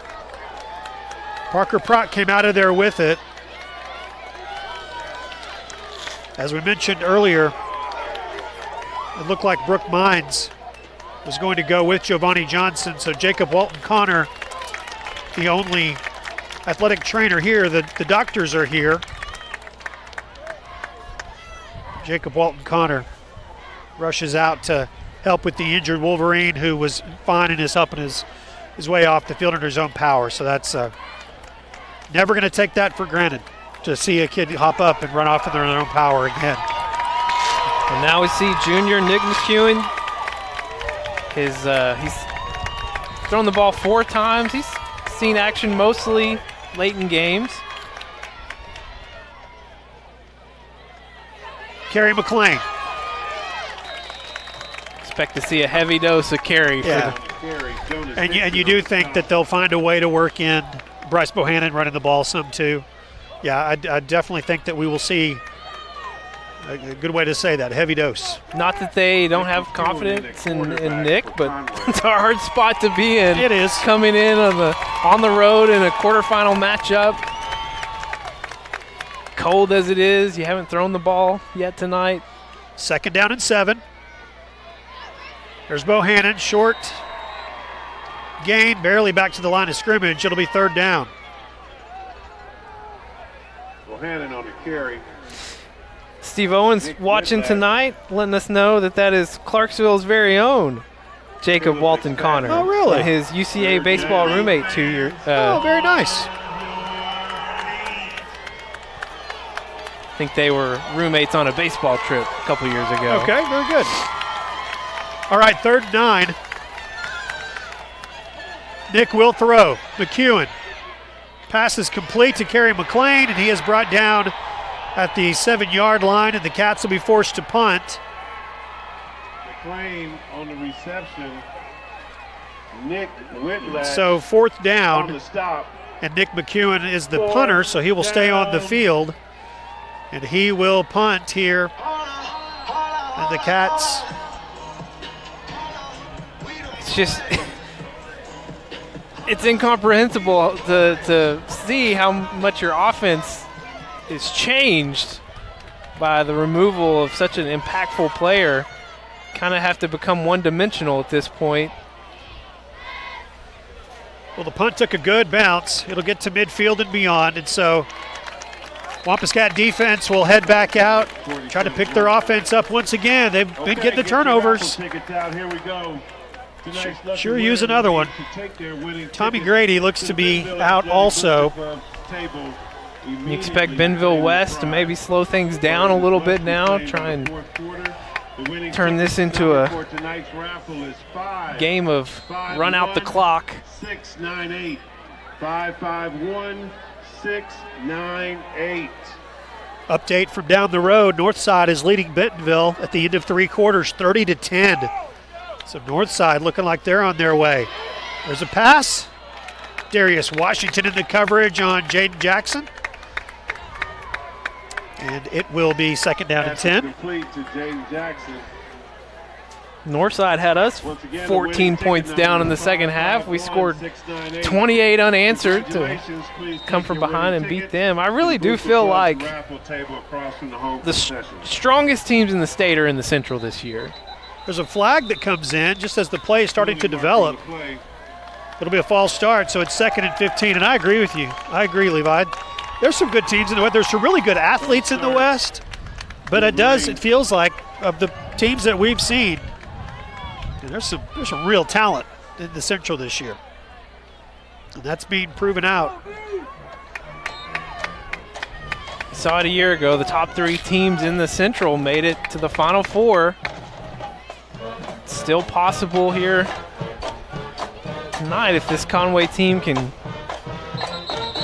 There have been so many offsides penalties tonight. I think that's the 5th one tonight against Bentonville West.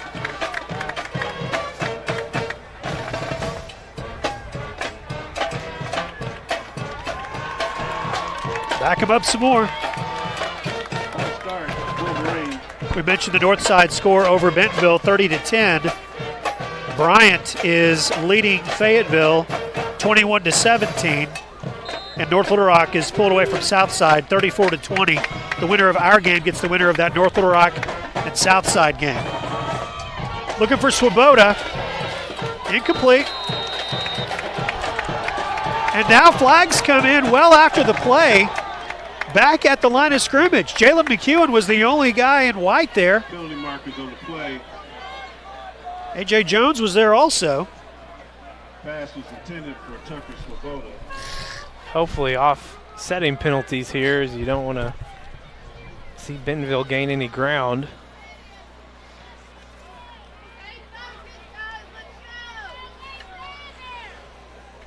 You just got to imagine emotions running so high.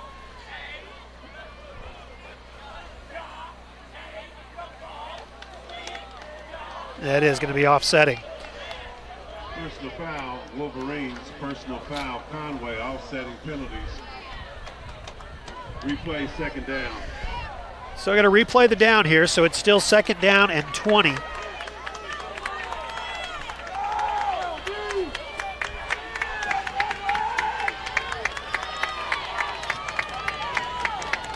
Jarrett looking on those passes, kind of the deep kind of fade throws that look to be able to be picked off. Well, it's easy for me to say standing up here with 4 layers of clothes. Jarrett to throw again. Looking for Swoboda. Out of bounds, incomplete, all of that. No flags, all right, 3rd down. So it's 3rd down and 20. Under a minute to play in the third quarter. Intended for toughness for Boda. And now they're going to say it was fourth down. Did we miss a down? Well, I guess the offsetting. Well, I thought that. They The public repeat the address second down. announcer said. I don't know. Well, whatever. They're punting good. That's what. We'll take it. Yeah, absolutely, we'll take it. Nick Richmond takes the punt at the 32-yard line, and the Cats have got it 1st and 10. All right, about a half minute to play in the third quarter. If you want to let us know that you're out there, 5 Sports Live is how you do that on Twitter, Facebook. Find us there. YouTube chat's open as well. And we hope that you will join us if you're the praying kind. Join us in praying for Giovanni Johnson. That was frightening few moments. Obviously, if we hear anything tonight officially, we will share it with you, but just to be with him and his family right now. On the ground, Kerry McLean to the 40-yard line. I'll tell you what, I like our chances for a comeback on the back of Kerry McLean. Third leading rusher in the 7A this year. And you said it, Levi, there have been moments, and especially this year, where it has just been a Kerry McLean distance run. He's got the speed, fastest Wampus Cat. He could go. I'd love to see a 60-yard touchdown run right about now. Instead, it'll be about 3 yards, and that's going to be enough to put us in a third and short situation. That's also going to be enough to take us to the fourth quarter. 24-17, 12 minutes to play in the game tonight and in the season for one of these two teams. We take 60 seconds and come back on Conway Corp Channel 5. I take a breath, I'm not gonna lose. This is what I came here to do. I was made for this. I was made for this. Born in the wild, formed in the fire, built for the battle. I was made for this. I was made for this. I was made for this. You got insurance to protect your car against other drivers, but are you protecting it against the muddy disasters it faces every day? Zips Dirt Insurance has you covered. It gives you unlimited washing at any of our convenient locations, starting at $14.95 a month. That's less than 50 cents a day. Protection to keep your car clean without worrying about muddy mishaps. Zips Unlimited Wash Club. It's like having dirt insurance for your car. Zip in, zip out, zip on. All right, the fourth quarter is coming up. It is third down and a yard for the Wampus Cats. See the students there? You might have even seen us up on the top of the press box. Here we go. Third down and a yard as we begin the fourth quarter. On the ground, enough for a first down.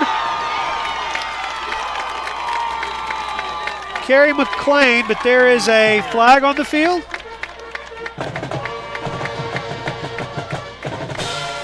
There is a flag on the field. We'll see what the call is.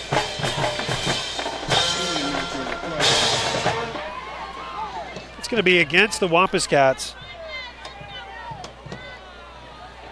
False start against the Cats. So now third down and 6.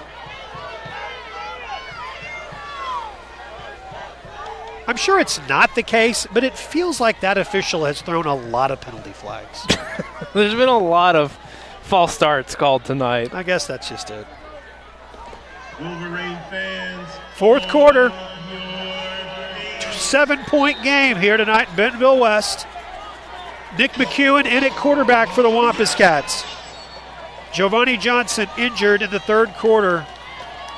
A frighteningly serious injury, and he has been taken to the local hospital to be checked. So his brothers are here fighting hard, trying to continue his and the rest of their season. Bryce Bohannon picks up the first down. It's a Conway Regional Health System first down. We've seen these Wampus Cats pull off the seemingly impossible all season long. Bryce Bohannon dribbled it a couple of times, was able to get it. So take a breath here. As I was saying, they've overcome a lot throughout this season.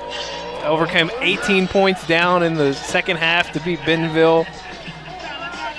I just can't imagine many scenarios more daunting than trying to come from behind on the road without your quarterback. On the ground, McLean. Carry to the 49, and it's third down. If I was going to put money on any team, this could be the one. You're exactly could right. Somehow figure it out. All right, third down. Got to get to the 42.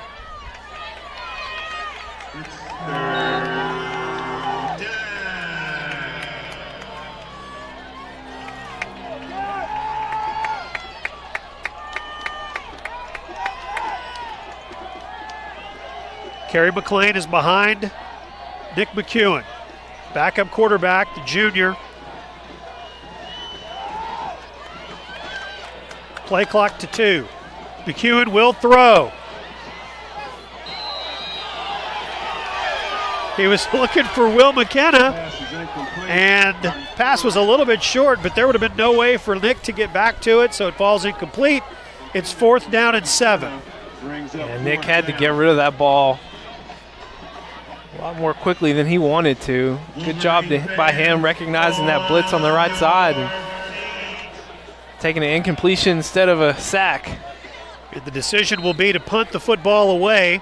Wampuscat defense has been playing well.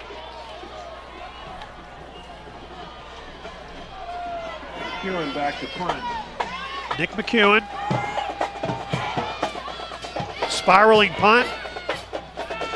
Taken at the 18 by McDonald. Driven back by Brandon Graham.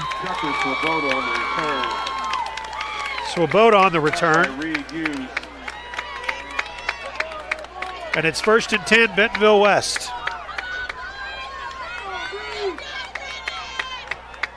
Ball spotted at the 27-yard line, 1st and 10, Wolverines. You know, we always like to point out when our kids do good things because I'm proud of them. Tommy Grady, who injured his hamstring earlier in the game, just walked over to throw something away. He let the paper go, and the wind blew it. He didn't make it into the trash can. And so in all of his hobbliness, he braced himself, bent over, picked up the trash, and then threw it away. Tommy, just so you know, someone's always watching. That's right. And I need you to know, Tommy Grady, that I, as a dad of 3, appreciate you finding the trash can. I bet his dirty clothes make it to the hamper too. You don't think Beckett would have picked that up? No. Kidding? 2nd down and 9.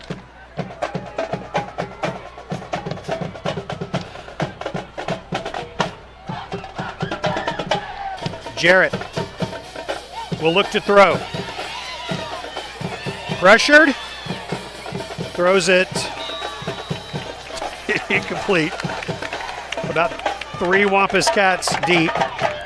Sawyer Salmons took it off the helmet. Is that who it was? Yeah. All right. Probably wasn't ready. Well, you know, he's got a defensive lineman number on his jersey, so I doubt he gets many, passes thrown his way. 3rd down and 9. 3rd down and 9 for the Wampus Cats.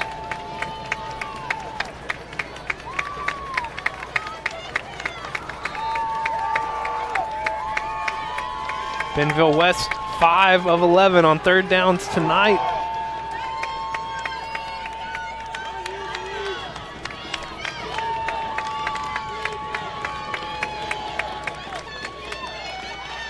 Pass. Low. It's caught, but it is not going to be nearly enough for the 1st down. So 4th down, the Wampus Cat defense again does what we need them to do. Keeping this team alive, keeping these chances alive. 9.5 minutes left. Wampus Cats just down a score. Wampus Cats do not want to get the hammocks and the rest of the camping gear out for next weekend after Thanksgiving. They want to play football on Friday night. Get this comeback. Get away from it. Get away from it. Is this too cold to camp for you? I know this is going to shock you, but I have never been camping in my life. Really? You ever been to a cabin? Have you ever had s'mores? Oh, well, yeah. I mean, okay. I'm not a monster. unless I'm a s'mores monster, and then in that case I am. Okay. Yeah, camping's fun. You should go. It's almost too cold for it. So I mentioned the hammocks and the camping gear because one of these two teams would have that as an option for next weekend if they so choose. I hope that it's not us. I hope we're wanting to set up our hammocks at North Little Rock next week. Not that we would do that, because we would broadcast the game. By the way, it looks like the Charging Wildcats are going to pull ahead, get the win over Southside. See if we can't get a comeback here and make that short trip down I-40, take on the Charging Wildcats again. Whitlatch on the stop of Luke Bailey. 2nd and 7. 2nd and 7. Cats trail by a touchdown and an extra point. 8.5 to play in the game.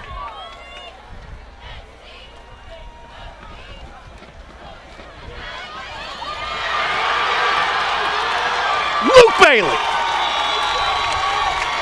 Bailey to the 41. Move the chains at Conway Regional Health System, first down.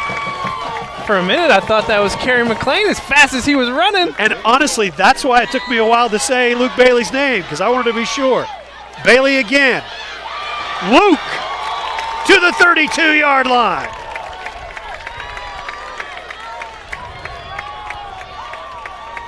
Going fast.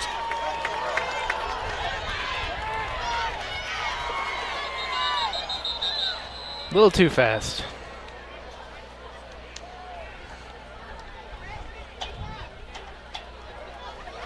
Is there a flag? I guess they hadn't started the clock. Oh, okay. The play clock. Okay, well, in that case. Really too fast.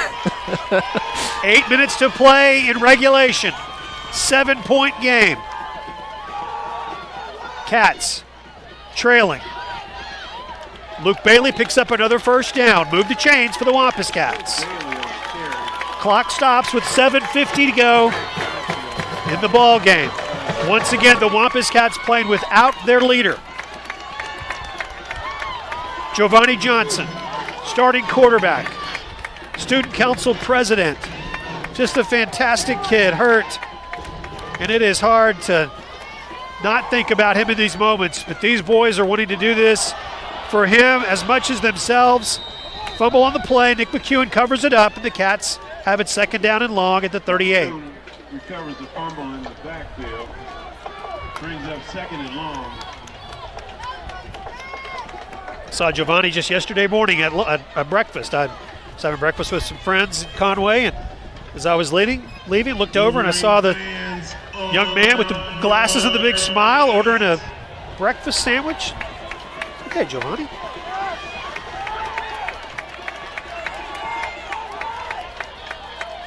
Second down and 19. The jet sweep to Nick Richmond. Turns it upfield, gets the 35-yard line. It's 3rd and long. Nick Richmond on the carry. The fumble on the snap certainly hurt. Yeah. Brings up 3rd down, Wolverine Nation. You're in 4th down territory at this point in the game on this side of the field. Yeah, we're coming up on the halfway mark of the 4th quarter.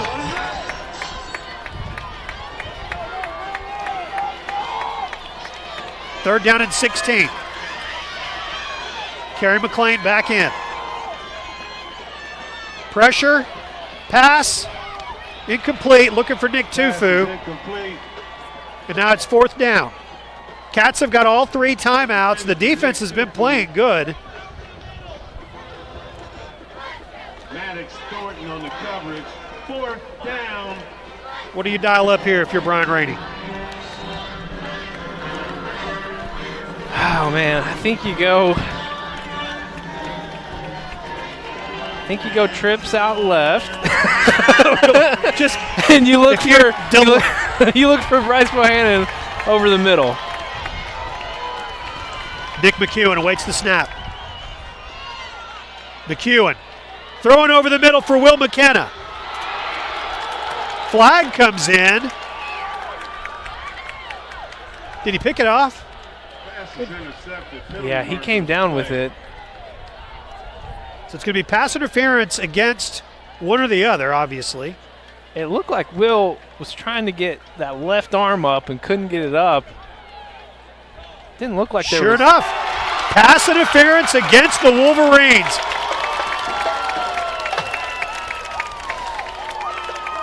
All right, so it was 4th and 16. This is where I need Brooks Smith. I gave him my number a couple of weeks ago. I was like, hey, will you text me whenever I need to know stuff? Yeah, because the rules are different. Exactly. So the ball's at the 20-yard line. So it's still 4th down, but it's 4th and a yard. Much more manageable. Wolverine fans on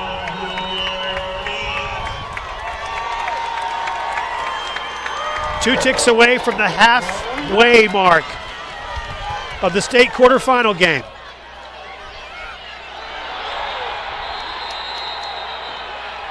Kerry McLean dropped at the 21-yard line. And the Wolverines will take over there, 1st and 10. Like you mentioned earlier, Jeff, Conway all 3 timeouts. Still plenty of time left here in this final quarter. But a golden opportunity missed by this Conway offense.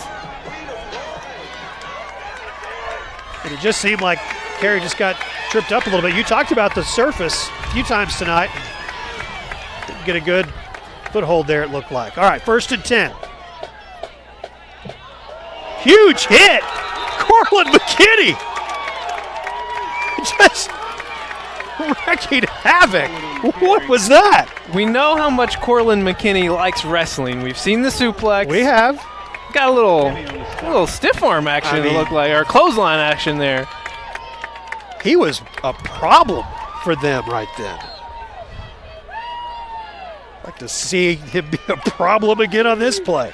2nd down and 14. First playoff game ever at Bentonville West High School. Playing the team that ended their season a year ago. Complete to Swoboda.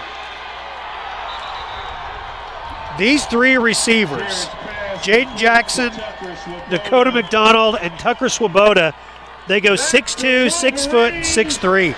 Just tall, rangy, good hands. And Will Jarrett able to just throw bullets to him. They bring him in, 1st and 10. Smallwood, nowhere to go. And they seem content to not try and milk this clock down any, so let them keep doing that, I guess. 2nd down.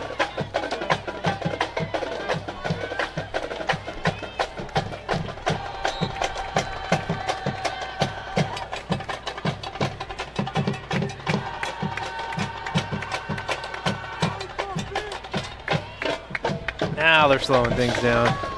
Play clock down to 10.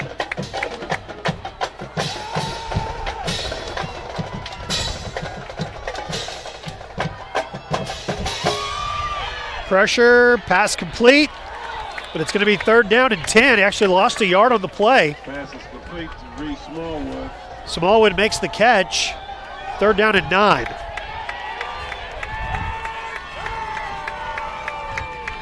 Terrian Harris hustles on, number 56, replacing Tony Pasalacqua. 3rd and 9, under 4 minutes to play in the game. Catch trail by 7.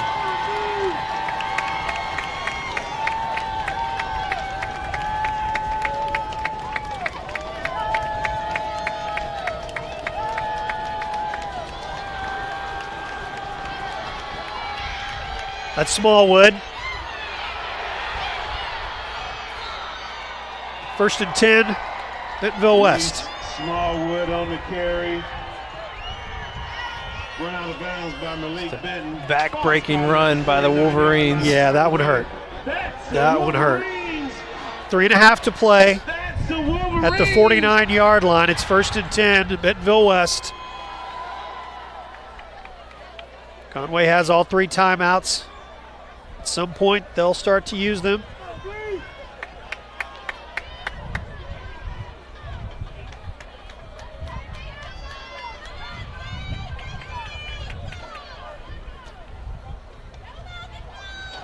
Smallwood again gets to the 43-yard line. Smallwood on the carry.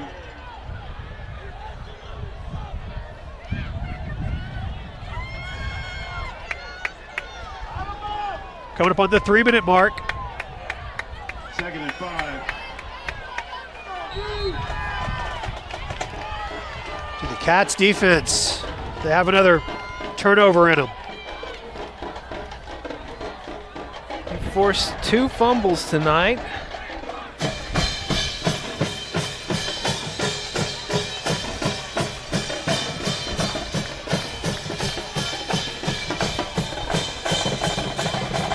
Smallwood taken down. It's 3rd down and a first time out used here by Coach Fimple. We'll take it with them. 30 seconds and we are back to Bentonville West on Conway Corp Channel 5.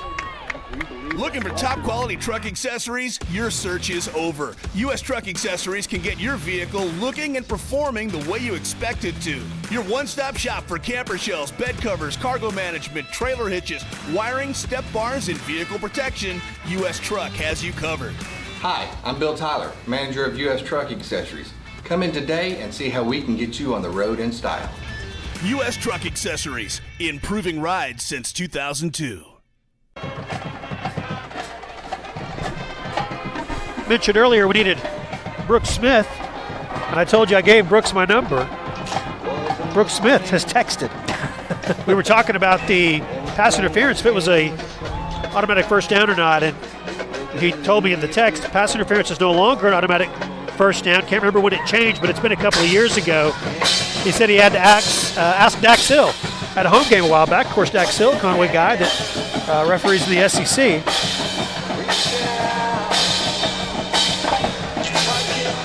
All right, 3rd down and 5. 2 minutes, 39 seconds to play. Cats looking to get a stop defensively and get the ball back. Trailing by 7.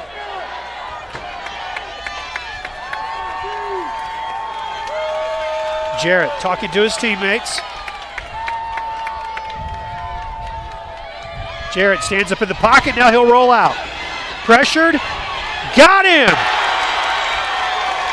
Parker Prock with the sack. It'll be 4th down. Cats will use another timeout. 2:22 to go. Timeout. And it'll be 4th down. Conway. We're going to keep it here. Levi, I know that we are very interested, of course, in the outcome of our game. But the winner of our game is going to play the winner of the North Little Rock and Fort Smith Southside game. And how's that game looking? Well, it looked like North Little Rock was pulling away a little bit. But now Southside has made it interesting again, just trailing by 8 points, 34-26. Still in the 3rd quarter, according to Fearless Friday. Okay. And Bryant, then with the other scores? Bryant was up by 11 on Fayetteville, but that has narrowed down a little bit here. It's now 28-25. Wow. In the 4th quarter, so another barn burner down there in Bryant with Fayetteville.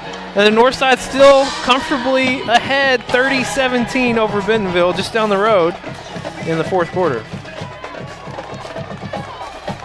All right, 4th down and 7, and McDoulet is on to punt. That's a punt for your Wolverines. Richmond and Bohannon are deep to receive. Have we had a punt return for a touchdown this year? We have not. I'd love to dial one of those up. Instead, it's going to be down at the 15-yard line. All right, here's the situation. 2 minutes, 12 seconds to play. Cats are trailing by 7. Nick McEwen will bring the offense on the field. Giovanni Johnson, starting quarterback for the Wampus Cats, injured in the third quarter. And Nick McEwen, backup quarterback. He has seen limited action this year, but is a talented athlete. He was the holder all last year as a sophomore, all this year. Handles the punting duties. Just one of those good athletes, good football players, just knows the sport. And obviously the coaching staff had to hand the reins over to him. 85 yards away from tying this game up. And a pass. Looking for Slade Smith right down the hash marks. And it's incomplete, 2nd and 10. Intended for Slade. It's a good idea. I mean, you're not going to go 85 yards without having to pass a little on this drive. I mean, it's not likely. And you only have one timeout left, so you can't just rely on the run exclusively. The good thing about high school football, of course, there's a lot of things, but the clock stops with every first down. So that will help you get reset at least. Staying on the air. Pass is incomplete, and there are no flags, so it's third down and 10 now. Richmond was the intended receiver. Godsey in the coverage. So 3rd and 10. Wolverine fans, Bohannon, McKenna, and Richmond will go to the far side.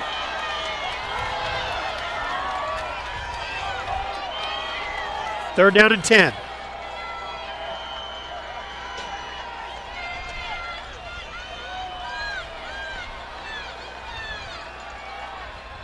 Pass. Intercepted. Pass is intercepted by number 15, Slade Pearson. Wolverines. Pearson with the interception, and the Wolverines will take over.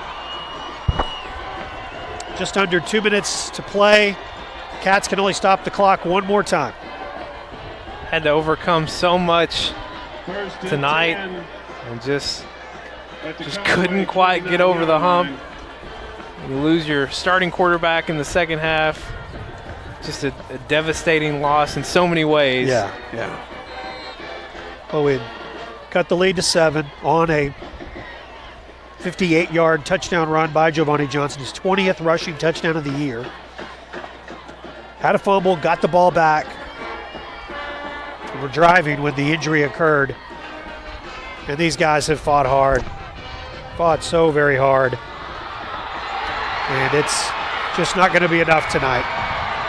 Tanner Anderson, touchdown. Anderson scores from 29 yards out, and the Wolverines extend their lead. Actually, not the worst thing that could have happened right there. I mean, they can't burn any more clock. If they're going to score, let them score as quickly as possible. Gives you a chance to get the ball back and try and get a quick score. Yep. And onside kick. See what happens. Yep. If I was the Bentonville West coach, I would say, lay down. Yeah. You know? The extra point is good. Doulett's extra point is good, and the Wolverines extend their lead with just under 2 minutes to play, 31-17. 30 seconds, and we're back on Conway Corp Channel 5. Steve's Auto Center is dedicated to getting your vehicle safely back on the road. From fender benders to a major collision, we offer the area's most advanced auto body repair services. With expert workmanship and the highest quality materials and paints available, we strive to exceed your expectations. And count on us for Central Arkansas's best towing and recovery services. We'll travel anywhere in the state at any time to rescue your equipment. Come to Steve's Auto Center for all your automotive needs.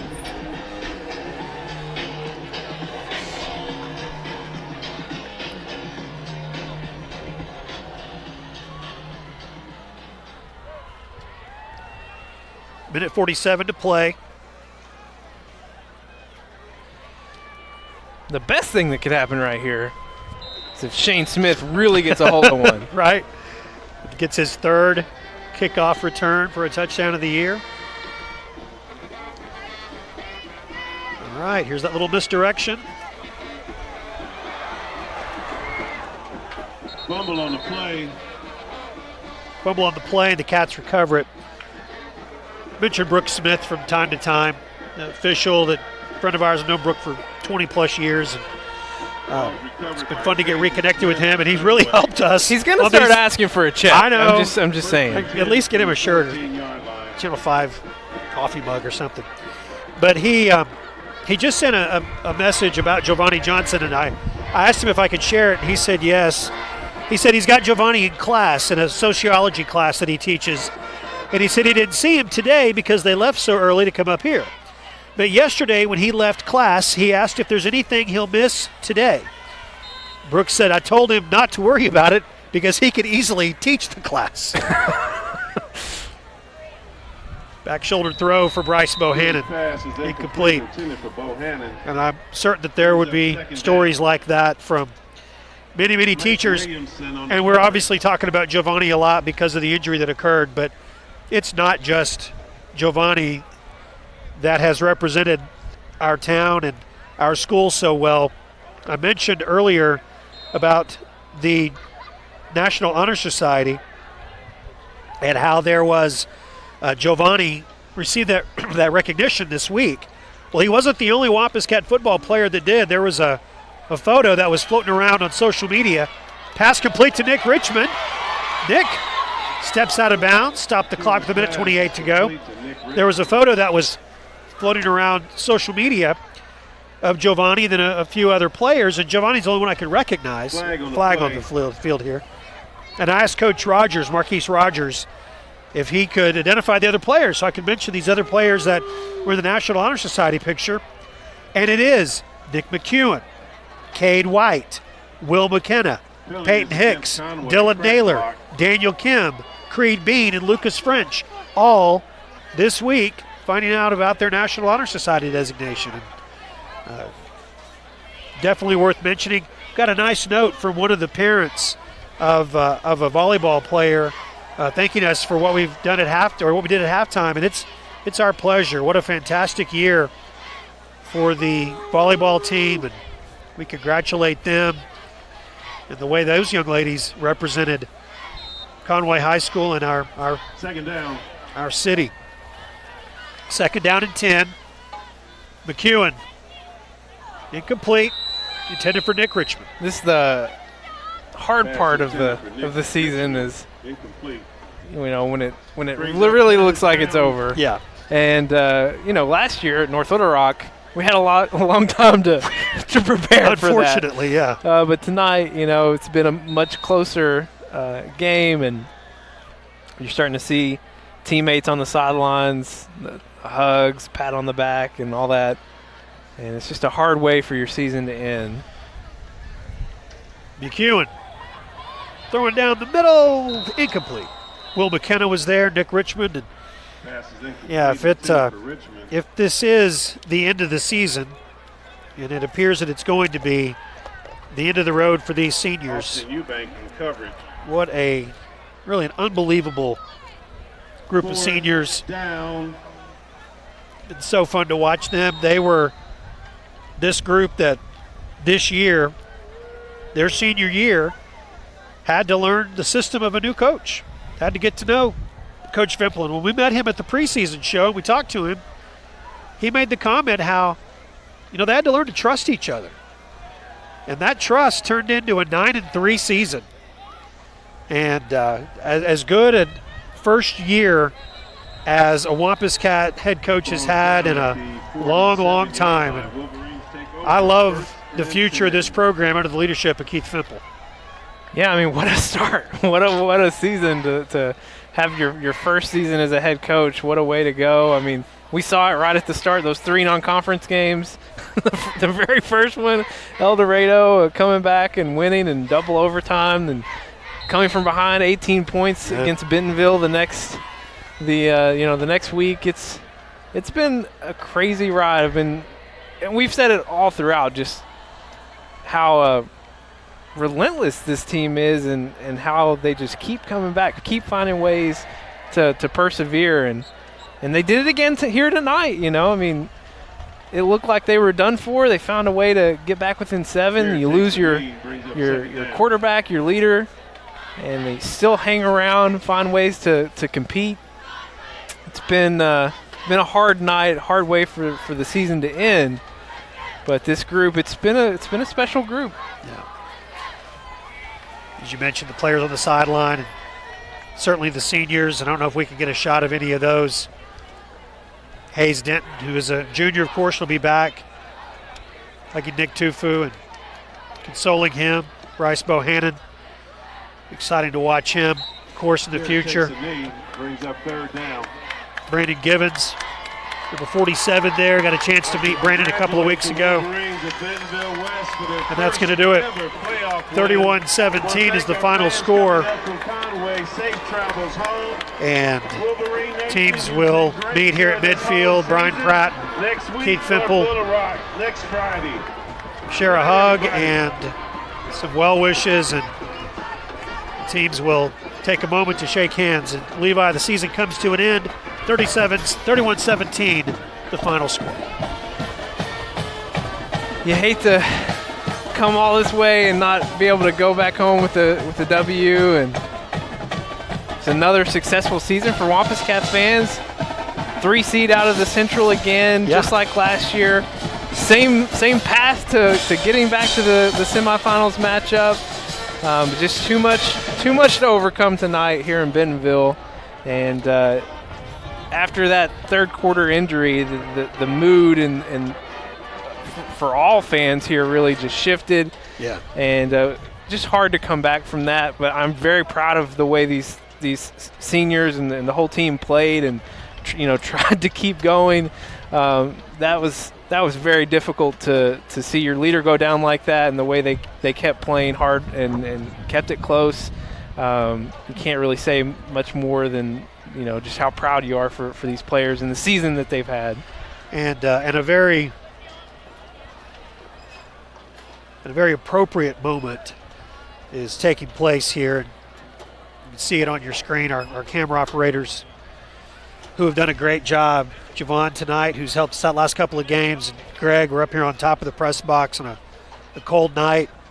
Robin down on the sidelines. Stats and Justin are handling all the social media and the statistics, of course. And Ryan and Ashton. And I'm not sure who else is downstairs.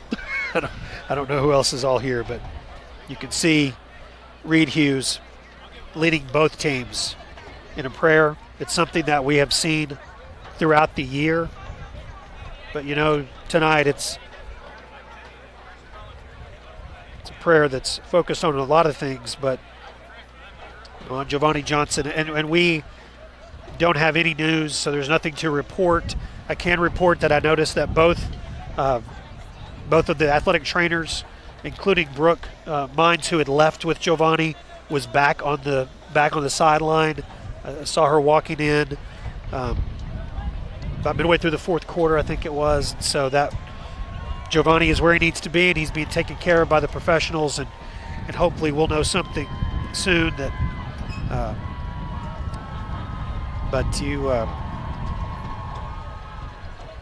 we've done this a long time, 18 years of this, and none of our 18 seasons have ended with a state championship. So we've had to have this conversation, this broadcast every year. But I'll be honest, with the injury tonight, I'm sad the season is over, but my thoughts are with number 4. That's really all I'm thinking about. Yeah, I mean, the entire mood of just everything here just shifted.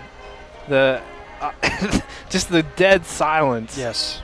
For so long as they were trying to take care of him on the field, it just really changed the night for sure. Well, the season comes to an end. 31-17, Bentonville West gets the win. They move on to take on, we assume, North Little Rock. I don't know if that scores a final or not, but that'll be their game next week. And we will get to whatever's next for all of us. And for us, that is going to be basketball, which will come up in January. You got some finals there?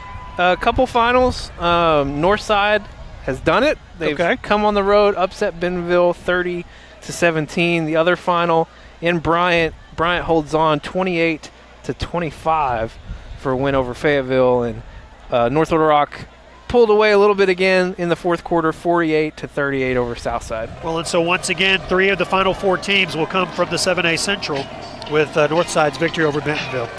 All right, that's going to wrap it up. Season number 18 for us, Wampus Cat football, the season that saw our 200th broadcast of Wampus Cat football this year. Thank you so much for watching all the games being live. Conway Regional Health System, obviously it doesn't happen without them, and we appreciate you so very much. And we look forward to being back with you with the basketball conference season when we get to that in January. So we hope you have a happy Thanksgiving, a Merry Christmas, a Happy New Year, and we will see you once again in January. For Levi Gilbert and our entire Channel 5 crew, I'm Jeff Matthews. Good night from Northwest Arkansas.